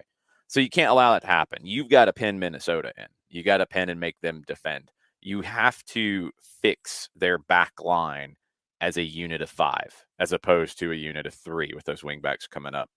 You've got to fix them. And how do you do that? I think, one, possession is going to be an important tool that you use here, because if you have the ball, you're not going to allow their wingbacks to get forward. First off, you're going to make them have to stay at least halfway, waiting to pounce back a little bit, on their heels a little bit. The other way is you've got to get your spacing right in your movement with Almada, with your wingers, Lobjanidze, if it's Wolf, if it's Mosquera, whoever it is, you've got to get your attacking group to fix their 5. You're not always going to have 5v5, but the way that Atlanta United plays, you often do kind of get a front line of 5, not in a true straight line. Very little in this game is straight lines. A lot of it is kind of groupings of lines. It kind of looks a lot of times for Atlanta like 2 behind 3. The wingers very high and wide. Players in the pocket. Gonzalo talks about getting players in the pocket a lot. And then your number 9 higher up in the middle. So it's almost like a W shape. If you're looking at it from your goal, you're looking forward. Where the winger or the player in the pocket, who that is, that can be different. Sometimes the winger high and wide, we've seen that be Brooks Lennon at times on the right. And if Lennon fixes Rosales, makes him stay back and defend, so then you get the game that you want. You play in their half, you pin him in, he's not able to get forward as easily. Okay, if that's Lennon, then the winger on that side, let's say it's Saba, who's been on the right side lately, maybe he comes into the pocket and he drops a little bit deeper. Okay, that's fine. You can do that. So that means Almada can't be on the right side. He's got to move over to the left side in the pocket, because you want him in the pocket for sure. And then you have your left winger up high. It can be the fullback on that side. Sometimes we've seen Caleb Wiley be high on the left. So that means that winger tucks into the pocket. Sometimes in the way everything rotates, you see a Muyamba or even a Slish, who I think is starting to get more comfortable in these rotations, pop up in that pocket, in the backside of the W, if you want to talk about it that way. You want to get that kind of a shape going forward against their 5, because then their 5 can't go anywhere. You're making them be defenders. You're fixing them back on the back line. 5v5, if it is some combination of Yakimakis, Lennon or Wiley, Almada, Saba, and Wolf or Mosquera, on very rare occasions, both of your fullbacks, which you typically do not want, but let's say that happens occasionally. Any combination of those 5 for Atlanta against Minnesota's back 5, you like your chances. Just when you start getting into the quality of it. Because when we talk positional play, and I know we've deep dove into this many times over the years, every Atlanta United manager to varying degrees has been a positional play manager. Some very rigid. I think Gabriel Heinze was extremely rigid in how he wanted it played in terms of the channels and in terms of not being in the same channels. Others have been more loose with it, but the same idea. Anytime you do that, the interchange is so key, but you're looking for either numerical advantages. So the 2v1s you love, and wherever, and let's say you catch Rosales, say he goes forward. You turn the ball over, you attack down that right side. There's not Rosales there to help, so you create a 2v1 with, let's say, Lennon and Saba against their left-sided center back. You love that. You want that all day long. All right? You don't get the numerical advantage. They say you pin Rosales, he stays back. It's 5v5. When you take the qualitative comparison, I think you have an advantage. I think your attackers are better than their defenders. You'll bet on that. You, especially inside of that, wherever you can get Thiago Almada matched up against somebody who either can't run with him or isn't strong in a 1v1, you really like that. So those are the things you're looking for. It is a chess match. You know, I think at times we think the game is either just lots of running, lots of direct play, lots of transition. I think for Atlanta United to thrive in the way that they want to, it needs to be a chess match, and you need to get the pieces where you want specifically to create numerical advantages or qualitative advantages. Those are the key things for me in this game. I feel like we need to break the whiteboard out and have whiteboard chronicles all over again at times. Ooh, maybe. We'll see. We'll see how this one goes, and maybe we'll break down how it went. All right. So what's the rest of the day for you? Rest of the day for me is multiple meetings and things first, and then heading to Kennesaw for some action at the Fraction in the Fifth Third Bank Stadium. You're not going to be there, so I figure I should say it at least once, right? Yeah, there you go. I guess. I will be flying solo. Pre-game, Madison Cruz will set you up with all the audio that we caught yesterday at the training ground. So you will hear from Nick Firmino. You will hear from new center back signing Ramsey Khwarazmi. Good conversation with him. You will hear from Steve Cook. John Nelson caught up with him. So you'll hear all of that in pregame. I'll get you set for the match. Kicks off just after 7:30, and then little bit different on the post-game show because I am flying solo and somebody has to go talk to people after the game. It won't be a live post-game show. I'm going to go down and have the conversations with Steve Cook and hopefully some players, and then we'll come back and record an abbreviated post-game show that'll go up on the SDH network pretty soon after the final whistle. Yes, looking forward to it. All the action at the Fraction is. There we go. So, our buddy Ross Davenport, when he drops it on the air, you got to keep it. God, you cut that, didn't you? I did. I absolutely did. Goodness. He cut it, but he didn't balance it. Well, Jarrett, you're asking a lot. Okay, come on, come on. You've seen John in operation when it comes to technology. Yeah, it's not something that you want. No, it's never something that you Look, want. my concern is always there's enough smoke coming from the booth that people will think we have elected a new pope. We might have a couple of times, knowing the way John's tried to plug things in. Oh, yeah, absolutely. No, that's Dangerous. easy.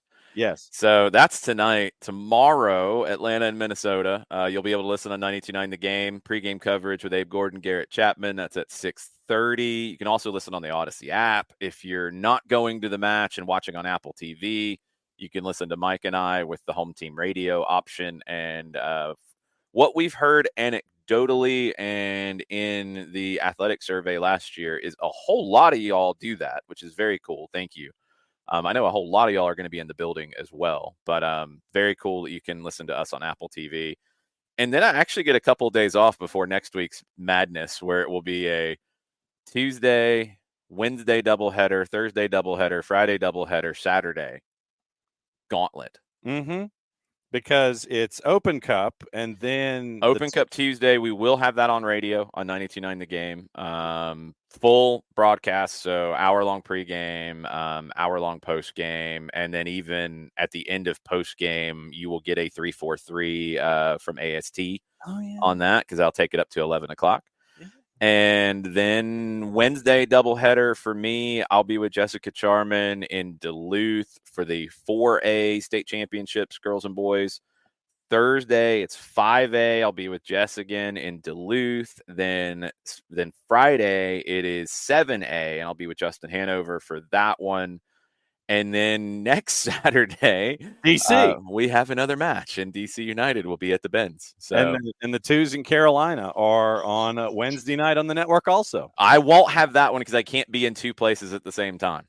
See, buddy, we're all gonna die next week.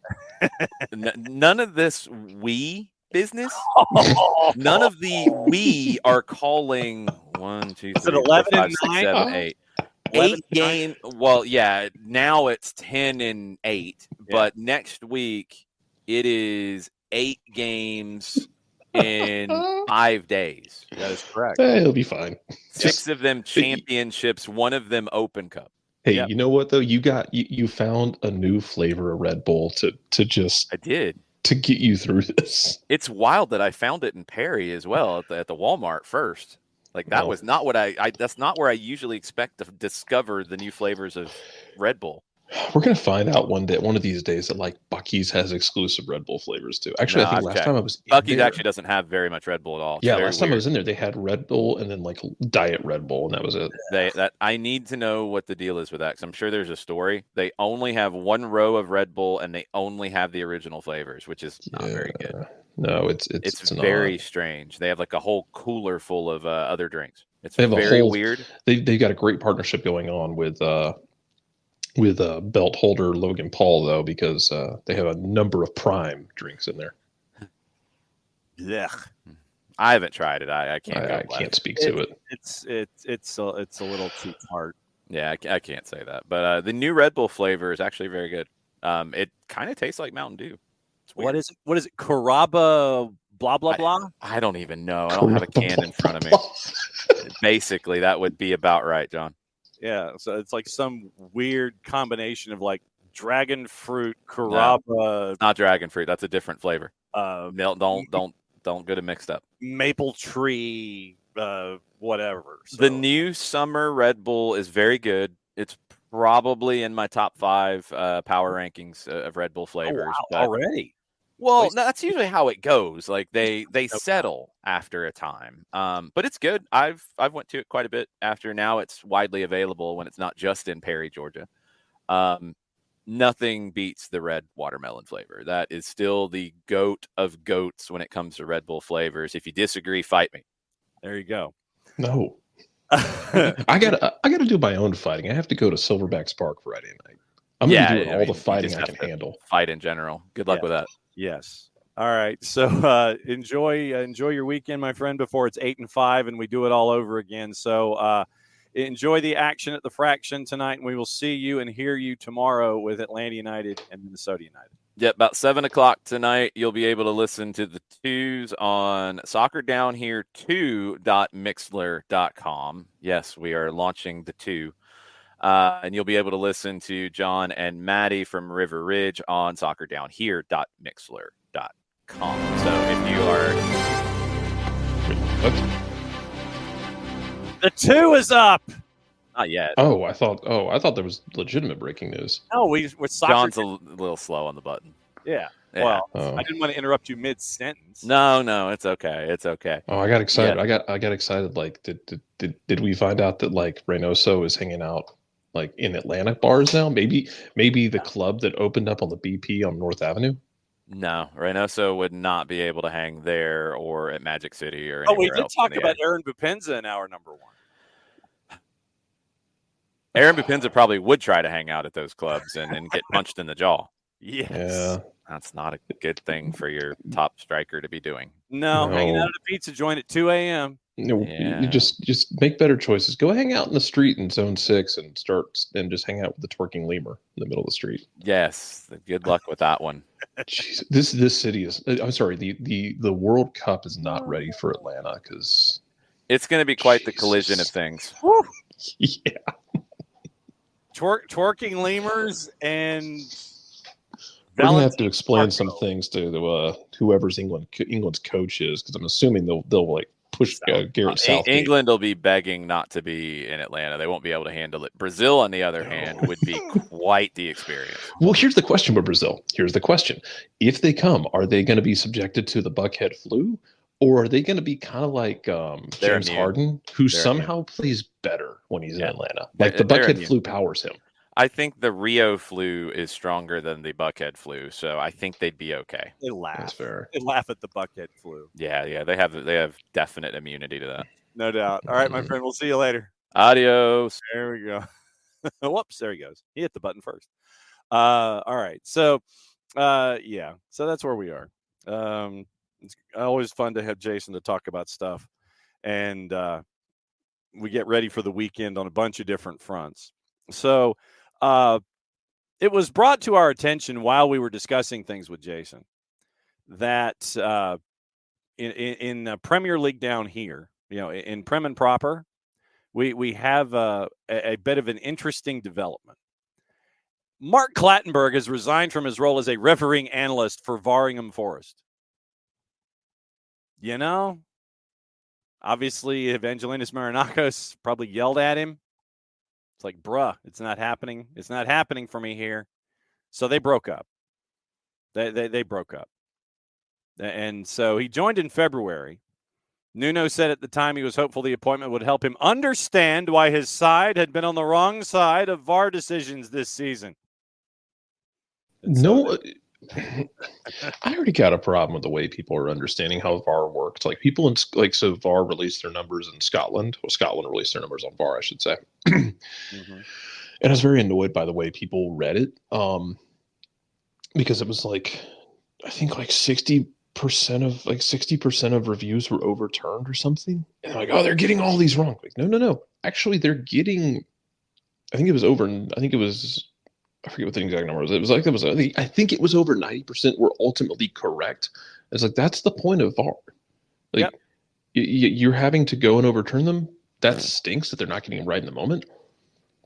But the point is to get them correct and to actually like ultimately get the call correct. That's why you have it. Otherwise, like if you're like down below 90%, I don't have to go double check the numbers up there. If you're down below 90%, then you can start asking yourself, are we just kind of spinning our wheels? Do we need to have deeper conversations? Mm-hmm. But yeah. Yes. And so Clattenburg had faced calls to resign from the post after publicly questioning the integrity of Stuart Atwell, calling him a Luton fan, and before the loss to Everton back on the 21st. So Mark Clattenburg, so February to May, so that's what, 2.5 months worth of employ and under Evangelinas Marinakos. Reminder that this is the exact reason why Philadelphia played with 10 men against Atlanta back in 2019 for 70 minutes, because I can't remember if it was Medunjanin or Bedoya called the referee a redacted cheat on the field.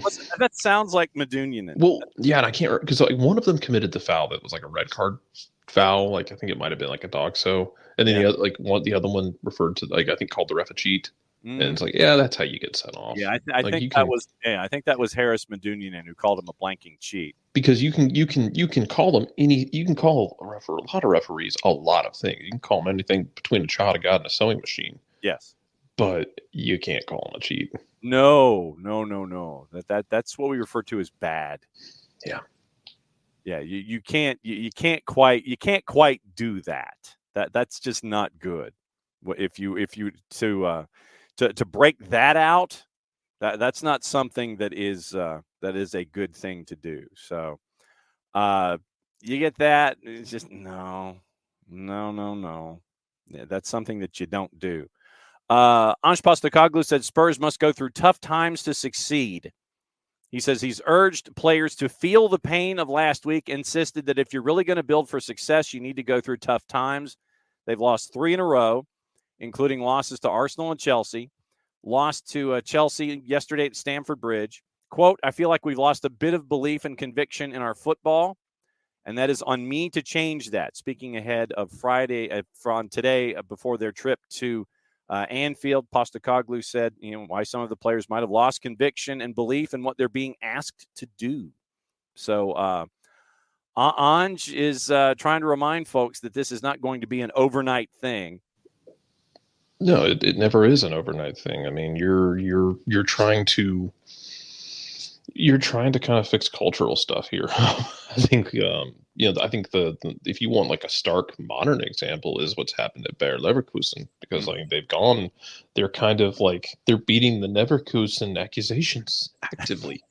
But I mean, it took great. It took them into this second, third year of getting it done. But like, yeah, you can't. This isn't FIFA, as is so often the case in life. Like, it's not everything isn't a video game. What? Yeah, you can't just like take over a club, pick up the controller, and then just magically start winning everything. It takes time. That's okay. Yeah. Yes.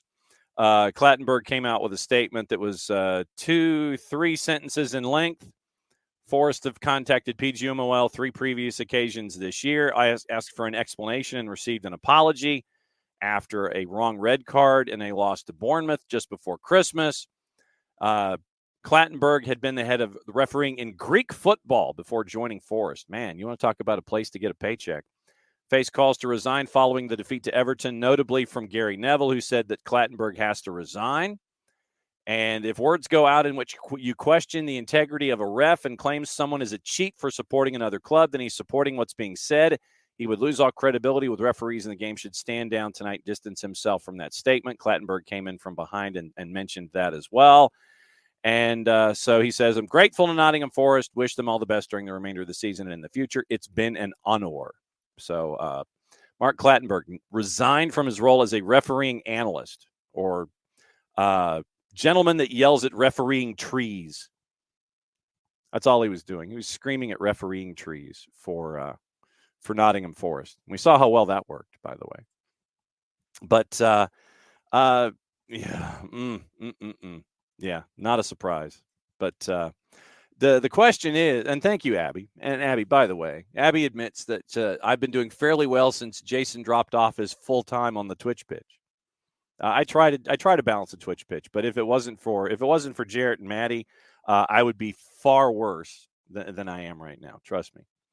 Just press the any key. Yes, that's basically yes. That is what I end up doing. And so Abby's reminding us as a public service, bring raincoats today and tomorrow. So not looking forward to it. So that means I'll pack the umbrella, and then that means that it will that it won't rain. Four-Card wants to know when he's getting his ice cream, Jarrett.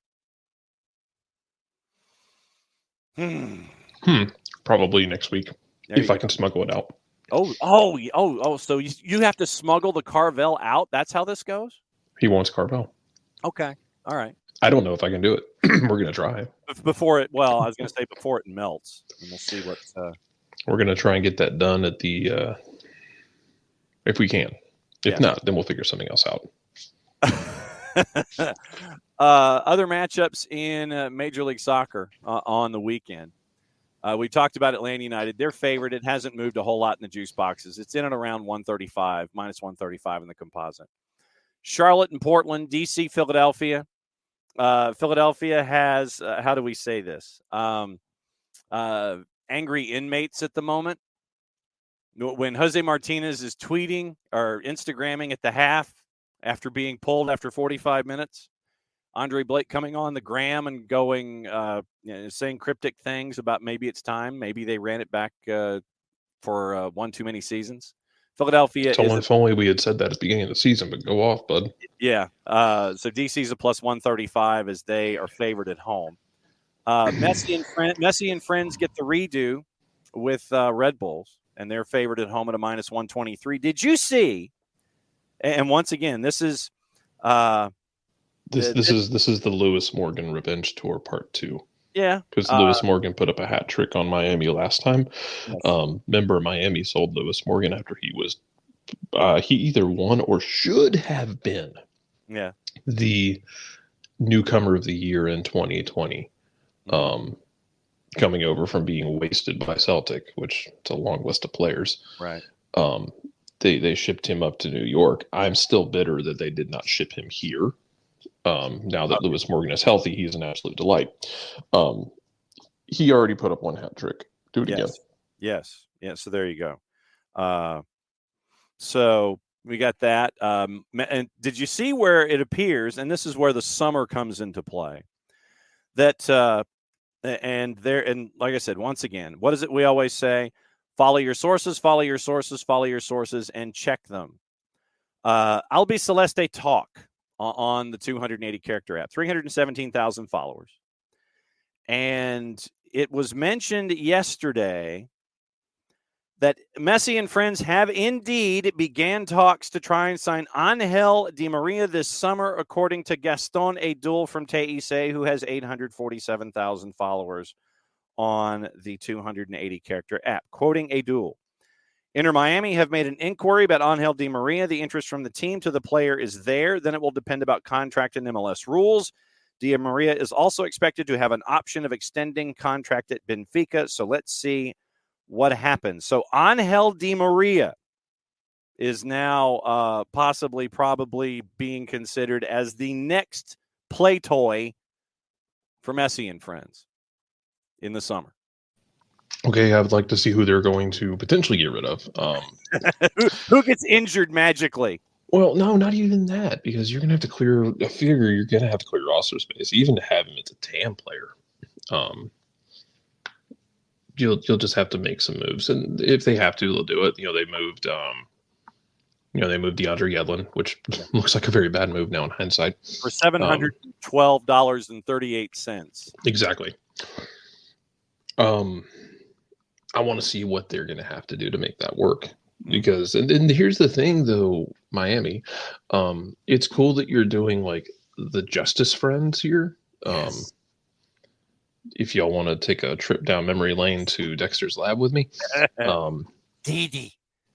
But when you do that, you are potentially going to cause issues with the fact that your team cannot function over an entire season, or you're going to be shipping off pieces that might be vital to the way your team actually functions with any sort of balance. But Didi, they don't play defense. And you got rid of your right back / right wing back. And the guy who has played the most minutes has been Julian Gressel, who can play a right wing back. Sure. But you don't really want him to play right back. No. You need to give him defensive cover. So That's true. I mean, I'm sure they'll find a way to make it happen. I'm sure they'll move some guys around. They'll move some. They'll go into the tree and move some of the acorns around to the different pots to make sure it works. Yes. But is this another move where you're doing some of the expensive balance for your club and future balance for your club? Well, and Four Card is saying at this point we all need to just accept the rules are fixed for them because of Messi. I will, I will give Major League Soccer a little bit of credit, because I don't know if you had the chance to see, I think it was yesterday. It was either yesterday or 2 days ago, where Major League Soccer actually is somewhat transparent in giving you what's going on with how folks fit. How folks fit into the discussion. It's like roster profiles that were put out by Major League Soccer, info on DPs that can be bought down, U22 slots, those kinds of things. So it looks like they're getting closer.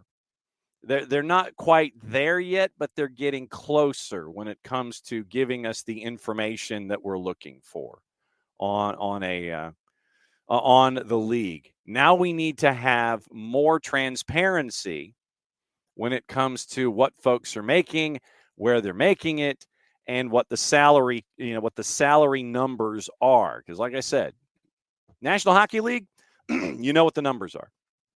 You know who's doing what, you know what's going on, you know what. As if that didn't stop everybody from yelling at the Tampa Bay Lightning for years for cap manipulation. To be fair, yeah. Well, and I mean, you're seeing it right now with Vegas, Tampa. I mean, and Tampa Bay is like, I think they were 10 million over the cap, but the beauty of the long-term injury reserve list is something that really does, that you can manipulate. And that's what we're seeing with Messi and friends, because Redondo gets injured, you bring in somebody on loan. Somebody gets injured, you bring in somebody on loan. That doesn't go against you. All you're just trying to do is figure out in a free how they fit under the cap. And so that to me is the larger issue here. It's like we're seeing a little bit of information. It's like almost in the dribs and drabs department, but there's still more work that they can do to sit there and go, okay, we really want to have folks understand how things work when it comes to the league and how everything fits under a certain umbrella. It's like they're getting there, but they're not quite there, if that makes any sense. Just saying. Yeah, and Atlanta, look, man, Atlanta did this at the beginning of the season, like kind of detailed everything out. Yeah, we would all love the transparency. I think that's something we're all striving toward with this league. And simplicity, because I think there's a certain amount of that also is potentially restrictive in terms of getting casual people to pay attention to. Because if I need a flow chart and a PowerPoint to explain, then it's tougher to get people. On the other hand, now that Bally's has decided to basically become like the supervillain of the world, MLS does look smart for taking the Apple deal. I would love to see. I would be over the moon. I'd be over the moon if you were able to like get MLB on an Apple like deal, because once again, Major League Baseball blacking out local games. I think NHL still does as well. Like you can watch like NHL games on ESPN Plus, but they're blacked out locally. Yeah. It's 2024. The fact that we still have blackouts is inexcusable across any sport. Absolutely true. David, every team in the NHL can do this. More cash out over salary cap spend. If you think the GMs and owners are not manipulating local NHL fans to crab about it, you're being silly. It's owners willing to push the envelope on the cash versus cap. Yeah, Bill Foley does it in Vegas. And anybody, all the successful teams, I mean, Winnipeg, short of what happened on the ice, Winnipeg is a team that goes right up against the cap number. Vegas right up against the cap number. Colorado, Tampa Bay was over the cap number. But I'm just looking for that added extra little bit of transparency. Like we saw it with Atlanta United and how everybody fits. Now I just want to see how everybody fits. And how, if you wanted to bring in Di Maria, if he's a DP, then what do? Do you get rid of Campagna? Do you try and find somebody else who's right up in that area? Is he a high TAM? Those kinds of things. I want to know how this works. So would Nesson or Yes Network ever allow an Apple deal? Whew, I know that Yes would not, because then the Yankees, I mean, because who's the... I mean, the Yes Network is nope, not happening. No, that is not going to drop. That's not going to happen. All right, so let's see. Purple Team hosting FC Cincinnati. No Aaron Bupenza. That might just mean be saying that for the next couple of weeks anyway. San Jose hosting LAFC. Toronto and FC Dallas. Fire and the Revs. Fire's favored against the Revs, who are a plus 262. The Revs are awful. Dynamo in all caps, Nashville and CF Montreal. We talked about Gary Smith yesterday and the numbers that were put out by American Soccer Analysis, where in 6 key offensive categories and metrics, they are 24th or lower in the league right now.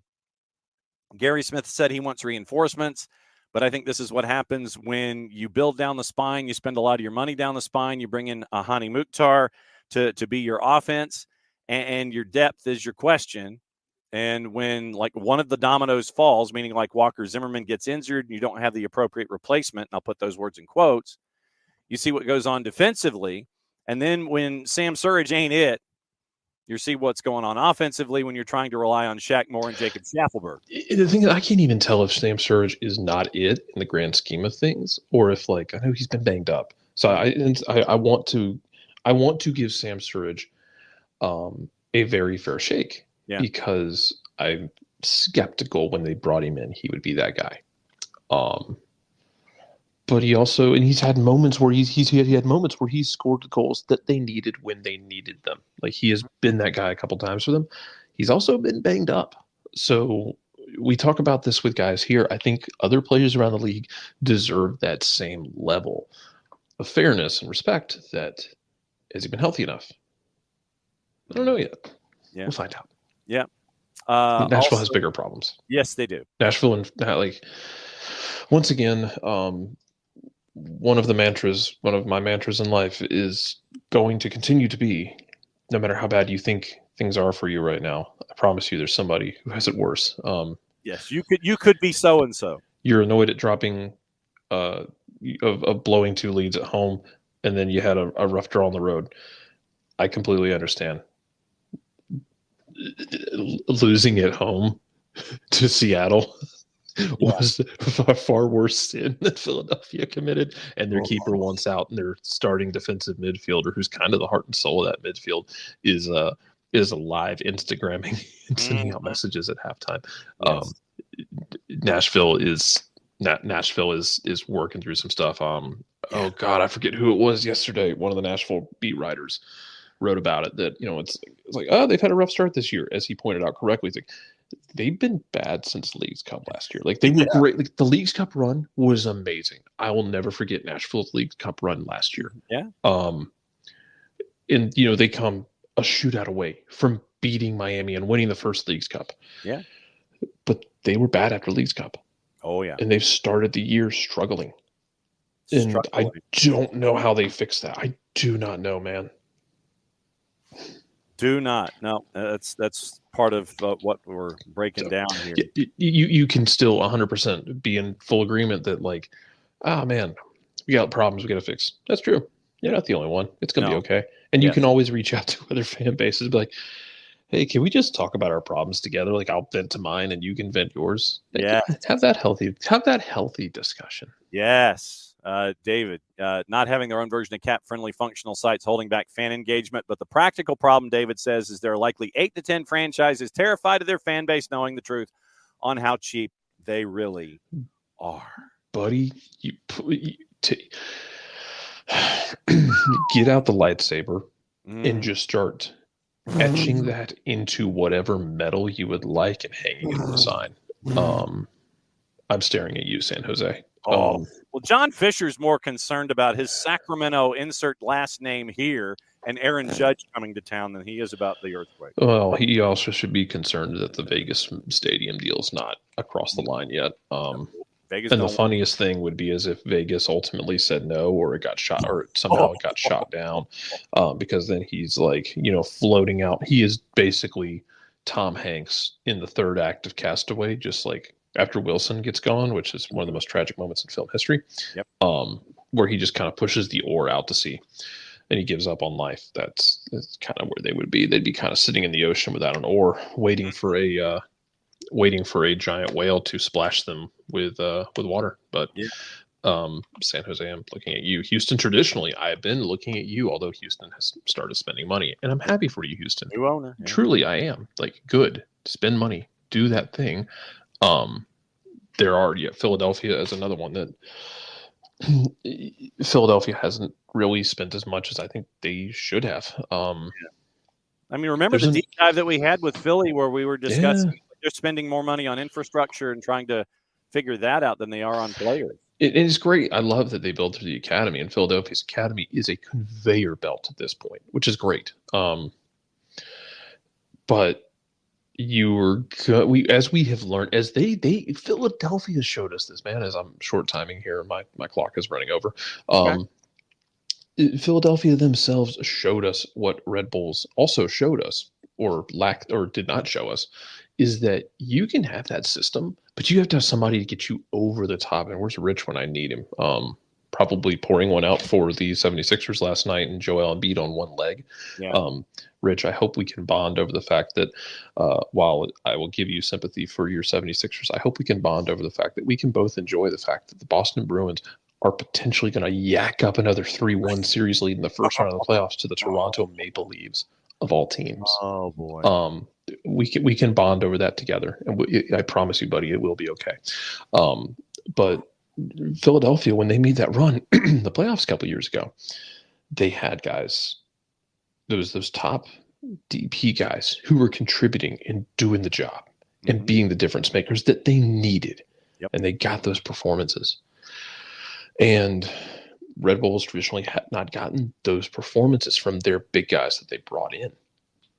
But Philadelphia's top guys are starting to have that drop off, and you're still getting some goals from them, like Gazdag and Ure. But it's not as consistent. Gazdag was not happy about the first 45 minutes against Seattle. Said it was the worst 45 he's seen since he's been there. I think Jim Curtin said if he could have taken off 9 guys, he would have. And that's fair. It was bad. Like, again, you got boat raced for 45 minutes by a what is ultimately what looks like a not good Seattle team. Yes. It's just their young guys are really fun and solid, and at some point I think Curtin has to give those guys a run. Yeah. In the same sense that, like I've said for the last 2 weeks, John, I want Atlanta to give Luke Brennan a run with his first team on the left wing, because you're not getting the production out of the left wing that you need. Yep. So give Luke a run. Give your kids a chance. Always give your kids a chance, and he will. I know there were more questions after the good performance from Ephra about the Cincy game. I still think some of that is you didn't want to put the kid out there in that situation with like 30 seconds notice, and you hoped that Hernandez could help you build out of the back, and it didn't work. I understood I understood the logic. It just didn't work. Then you had Ephra for the Chicago game. Great. You go with the kids sometimes, and I think Philly needs to do that, and I'd like to see Atlanta do it on the left wing. And with that, I take my leave. There you go, Jarrett. And we'll catch up with Jarrett on the weekend, and obviously Jarrett will drive in when he can. A couple of other minutes. Once again, Soccer's in Session Live is going to be with us at the top of the hour. We're going to catch up with Derek Burgess, the head coach of Decatur. Then we're going to catch up with Justin Fitzgerald, the head coach of Cass. They're playing each other. They'll be in back-to-back interviews, and trying to catch up with Frank Zamora as well, the head coach at Johnson Gainesville. And that'll get us into the show. We'll get into the brackets and go into what happened last night, get you ready for what's going on today. Once again, North Atlanta River Ridge on our air. And that is going to be on the Mixler site and at soccerdownhere.mixler.com. That is going to be on the network at, I think, 6:45, 7 o'clock start, or 7:15 for a 7:30. Hang on just a second. Let me double check and see which one we are here. River Ridge High School. So, of course, what do I not do? Okay, so the twos are at 7:30. And that's the breaking news on the day, is that we are unveiling SDH2. Because of all of the stuff that we have going on here all at once on the live side, Soccer Down Here, the number 2.mixler.com is going to have the Atlanta United match, the Atlanta United 2 match with NYCFC 2. So 7:15-ish or 7 o'clock-ish, it'll be the pregame show, and we will break down everything that's going on around the planet in MLS Next Pro. We had a conversation with Steve Cook, and it was a really cool conversation as we get ready for what's going on with Atlanta United 2, NYCFC 2. They're going to go at it tonight once again. 7:30, a little after 7:30, with the kick for Atlanta United 2 and NYCFC 2 up at the Fraction. And so kick for North Atlanta and River Ridge is 7 o'clock, so 6:45 pregame. 6:45 pregame, and it will be it'll be River Ridge hosting North Atlanta on soccerdownhere.mixlr.com. But because of that means SDH2 begins today as well. It's a very cool day for us here on the SDH Network, where we end up. Four-card, great to see you. Thanks for coming by, as always. So if you want to listen to the high school match, go here. soccerdownhere.mixlr.com. That's on the web. Download the Mixlr app, MIXLR. Download the Mixlr app. Follow Soccer Down Here. Follow Soccer Down Here 2. And we can say that now. So you can have a multi-app experience, a multi-channel experience tonight, and it won't be the last time. But main channel, soccerdownhere.mixlr.com, North Atlanta River Ridge for the SDH match of the week presented by our friends at Kaiser Permanente. SDH 2, it'll be Soccer Down Here in the number 2. Soccer Down Here 2.mixlr.com. We'll have Atlanta United 2, NYCFC 2, pregame show, 7-ish, 7:33 kick, Atlanta United 2 and NYCFC 2. Really cool stuff there for us and the network. So huzzahs, congratulations, Serpentina and Vuvuzelas to us all. And we could not have done it without you guys to get us to this point where there's a lot of stuff to talk about. There's a lot of live that's going on. And today is the day where we unveil both Soccer Down Here and Soccer Down Here 2. Congratulations to all of us. So instead of calling it the Deuce, do we call it the Duace? Duace. Instead of the Deuce, the Duace in honor of FDB. Probably we do, Alex. We probably do call it the Duace. Instead of the Dose, it's the Duace. So Soccer Down Here, Duace. So looking forward to it. But once again, a little before, it's like 6:45 pregame with the North Atlanta River Ridge on soccerdownhere.mixlr.com. On the Duace, NYCFC 2, Atlanta United 2. Duos. Okay, the Duos. Thank you, Four-card. It's in there somewhere. Ese de Ache. Dos. Ese de Ache Dos. Something like that. It's out there, so we'll have a bunch of nicknames for it across the board. But yes, the Dos, Ese de Ache Dos, the Dues. Dues. Thank you, Alex. So yes, the Dues, the Dos, Ese de Ache Dos. It's all out there, and I know that we probably need to start getting the T-shirts for that too. But yeah, so it's going to be 2 channels up and running tonight. High school on one, the 2's on the other, and it makes sense that the 2's are on the Dues. There you go. So the 2's are on the Dues tonight. Soccer Down Here, the number 2.mixlr.com. And like I said, we couldn't have done it without you guys. And so it'll be a fun night across the board. Fire up multiple devices and listen to everything here in the network. We're going to have a half-hour jump start on Atlanta United 2 and NYCFC 2. So very, very cool stuff there. Gossip, rumor, and innuendo, and what else is going on before we go? We got to do other juice boxes. RSL favored against Sporting. Vancouver favored big against Austin FC. Sunday, NYC favored at home against Colorado. Seattle slight favorite at home against LAG. LAG, that number's dropped to plus 273. I like the total at over 3.5, actually, with that one. Also on the board in USL Championship, matchups going on this weekend.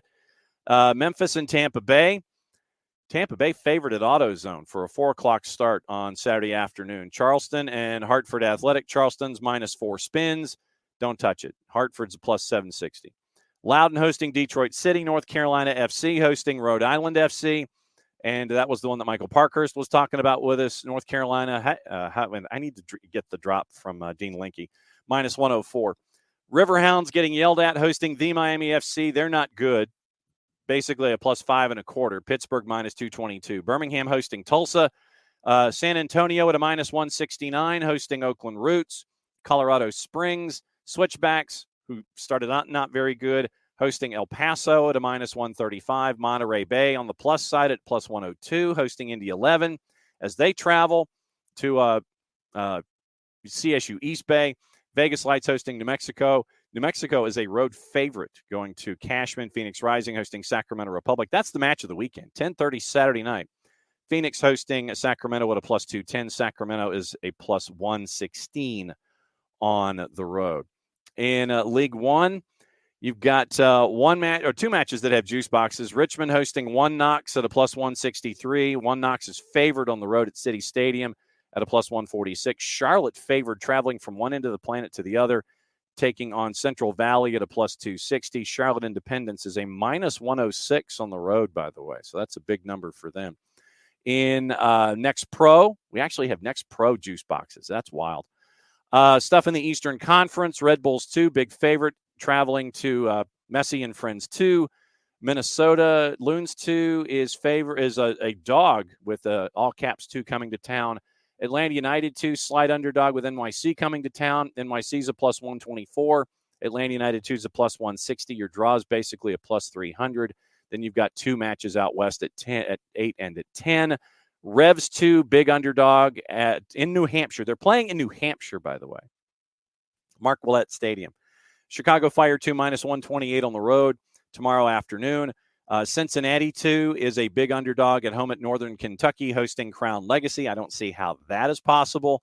Crown Legacy is a minus 132. Chattanooga FC favored at home against the Purple Team's B side at minus 132. OCB is a plus 271. Gossip, rumor, and innuendo before we go, because like I said, we're coming back with the high school show at the top of the hour. All right, so gossip. Got to hit the right button. Make sure that I'm reading today's gossip. Manchester United frontrunners to sign Crystal Palace midfielder Michael Olise.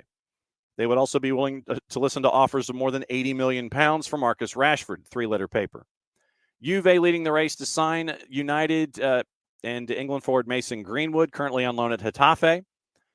Barcelona's Xavi has told the club he wants Bernardo Silva, but Bayern Munich are also interested. Chelsea considering a move for Wojciech Szczesny, who now plays at Juve. They've joined Newcastle in asking about the situation of Tosin Adarabioyo, who wants to leave Fulham as a free agent, Fabrizio Romano. Manchester City, one of the teams that scouted Ian Maatsen, who's on loan at Borussia Dortmund. Gabriel Jesus prepared to fight for his place at Arsenal amid reports of a potential summer exit, 3-letter paper. Brighton's Roberto De Zerbi remains on Bayern's shortlist after Ralph Rangnick turned them down yesterday. Leicester interested in signing Coventry City's Callum O'Hare. Celtic among the teams keeping tabs on Villa keeper Viliami Sinisalo, who spent his last season on loan at Exeter City, 3-letter paper. Brighton, Fulham, West Ham, Benfica monitoring Vitória de Guimarães winger Jota Silva, who has a £17 million release clause. Villa and Diego Carlos.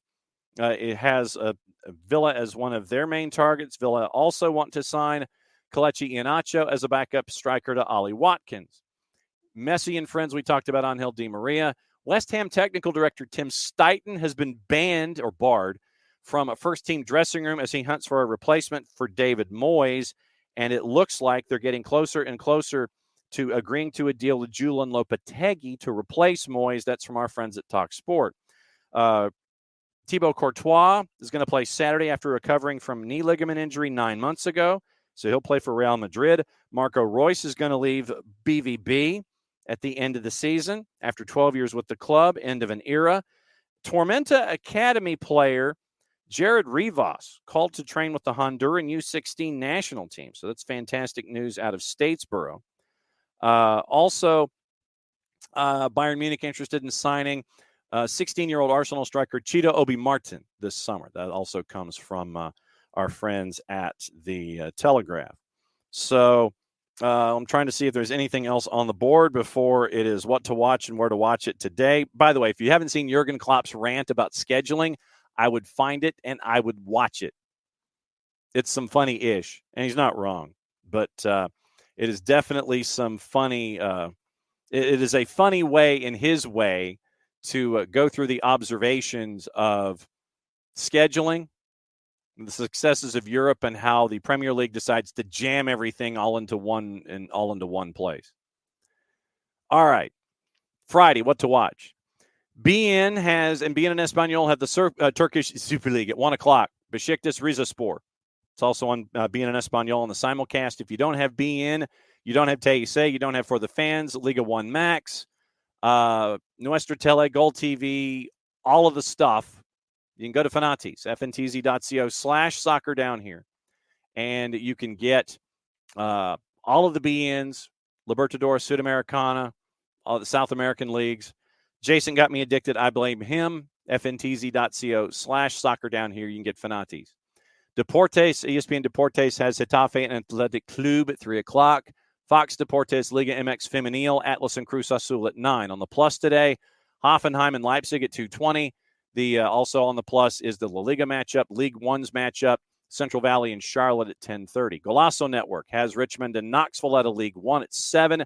Serie A, Torino and Bologna 2:45. NWSL Plus, Utah and Angel City at 9:30. Paramount Plus, Torino, Bologna 2:45. Prime Video's match of the week, Seattle and San Diego's at 10 o'clock. Looks like Naomi Girma and Alex Morgan are not going to play. Speaking of Naomi Girma, Alex Morgan et al., it ends up with a new episode of Soccer for US POD. That is coming up with Bart and Thomas, and they're going to discuss stuff. It's the official term. That'll be up a little later. Also, 3D has been printed, yet to be posted. Drew Dickinson getting ready for the weekend. He's got stuff to talk about with his beloved United. The 3D will be up on the network later today as well. So once again, remember, today, 6:45 pregame, 7 o'clock kick, North Atlanta, River Ridge from River Ridge on soccerdownhere.mixler.com. Also on the board tonight, 7 o'clock, shortly thereafter, Atlanta United 2, NYCFC 2 on soccerdownhere2.mixler.com. So we'll see what happens there tonight. NYCFC 2, Atlanta United 2. Some action at the Fraction. Thank you, Ross Davenport. Kefsey is going to go get rained on in Central Park for the entire weekend. May Charlotte become very tired and exhausted by Tuesday. Interesting to see in anyone playing versus Minnesota if they make an appearance Tuesday or sit for one or the other. You've got to take Tuesday seriously. Yes, you have this one. And this is going to be a question for both the twos and for the first team. First team Tuesday. Open Cup Tuesday. Our first team Saturday. Open Cup Tuesday. Twos Wednesday. DC United next Saturday. 8 days, 4 different matches across both teams. So we'll see what happens there. So once again, that's another week of, yes, and please stay dry, everybody. So the Duess is up and running tonight. Love it. Thanks to all of you guys for hanging out with us for yet another week here at Soccer Down Here. Remember, Soccer Down Here is back at it at noon. Soccer's in session live. We'll take you through the boys' bracket, take you through what happened with the girls' brackets last night, and get you ready for the action today, and we'll get you ready for the activity coming up next week. So once again, Soccer's in session live, presented by our friends at Kaiser Permanente at KP Georgia on the Twitters. And we're going to take a break for about 40 minutes and get everything set up for you, and we'll be back coming up with Soccer's in Session Live. So for everybody in the Twitch pitch, love you guys. Thanks for being a part of the discussion. Always spread the word and be a part of the growth of the game here on the SDH Network. So for all of us here, to all of you there, thanks for hanging out with us. Back with Soccer's in Session Live, noon Eastern time. Play it safe, everybody. Mucho plot, y'all. And since it is the end of this show, that means I get to do this. We'll see you in a bit.